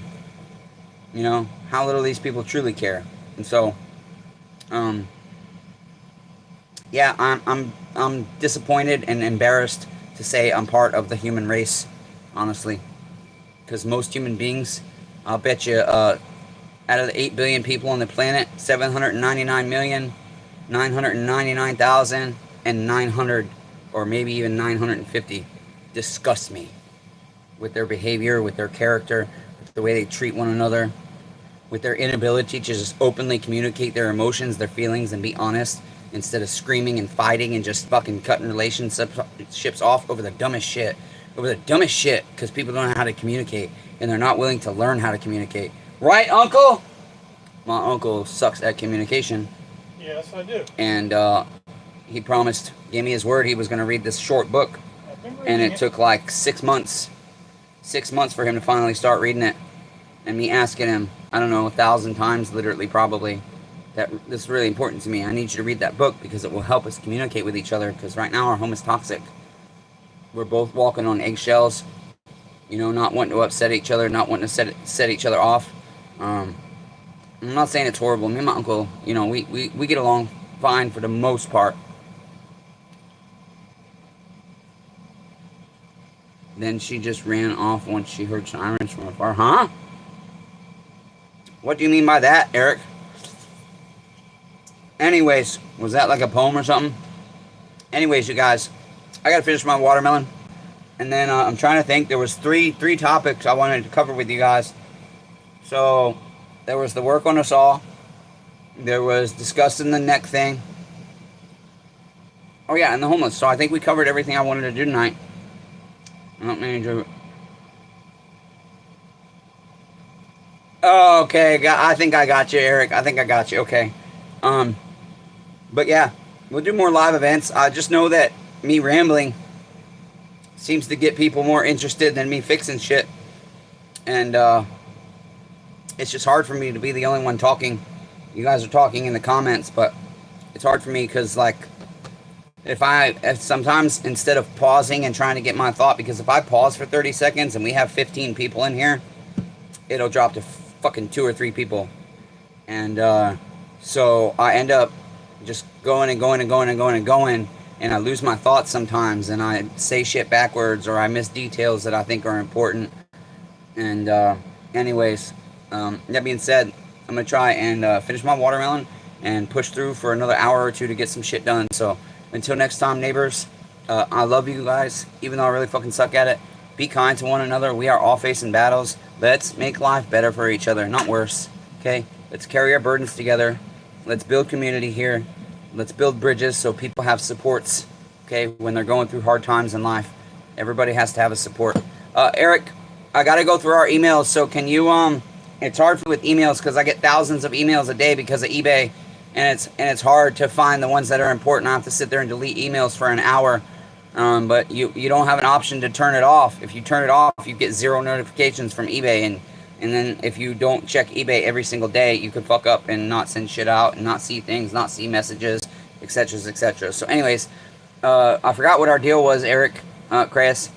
I know you sent me a picture of the carb parts, so I will try and put a carb kit together for you. Oh, you already got your carb kit? You me dirty, neighbor. I thought we made a barter deal. Alright, well, fine then. Fuck you too, neighbor. Just kidding. I'm glad you got what you needed, that's all. Okay. That's it. Thank you, Blanche. And Arthur. And Eric for the donations. Josh is going to be so happy that I can get his phone to stay on. Okay? So even though I can't get this money right now from Google, it'll take a few weeks because they only pay out once a month and you have to have over 100. So hopefully we've made the other $19 and some change in our videos. Yeah, the surgery is coming up. Yep. So, but I need to focus on Josh too. I just want to get him home. Okay, he needs to get home. He's got 4 kids, and his baby mama has cancer, and he needs to be to take care of his family and work. Okay, so I need to do that for him. That's what I'm convicted to do. Yeah, and I'll keep you guys posted. So the MRI tomorrow, and then hopefully Monday or Tuesday, I'll probably go live tomorrow after the MRI, and then hopefully Monday or Tuesday, Dr. Clickamp will call me and let me know when surgery is scheduled for, and I will let you guys know, and I'll get more details. I just know that they're going through the front of the neck to do what they got to do, and so I'll get more details, and that way I can explain the procedure to you guys. And like I said, I will try my best. I need to sit down and do some fucking editing for you guys. I will try, okay? So, I love you, neighbors. Even though I suck at it, be kind to one another. Everyone's facing a battle. Hashtag persevere. You only fucking fail if you quit. So don't quit. And if you quit, say fuck. Shit. I quit 7 times, but I'm gonna fucking start again 8 times. So then I technically never quit. I just took a break. Take care, neighbors. If you need anything, okay? You guys got my contact info. If you don't, comment on a video. My email, you got my address. A day, text me 24 hours a day. It's okay. All right. If anybody needs a shoulder, love you guys. That's it.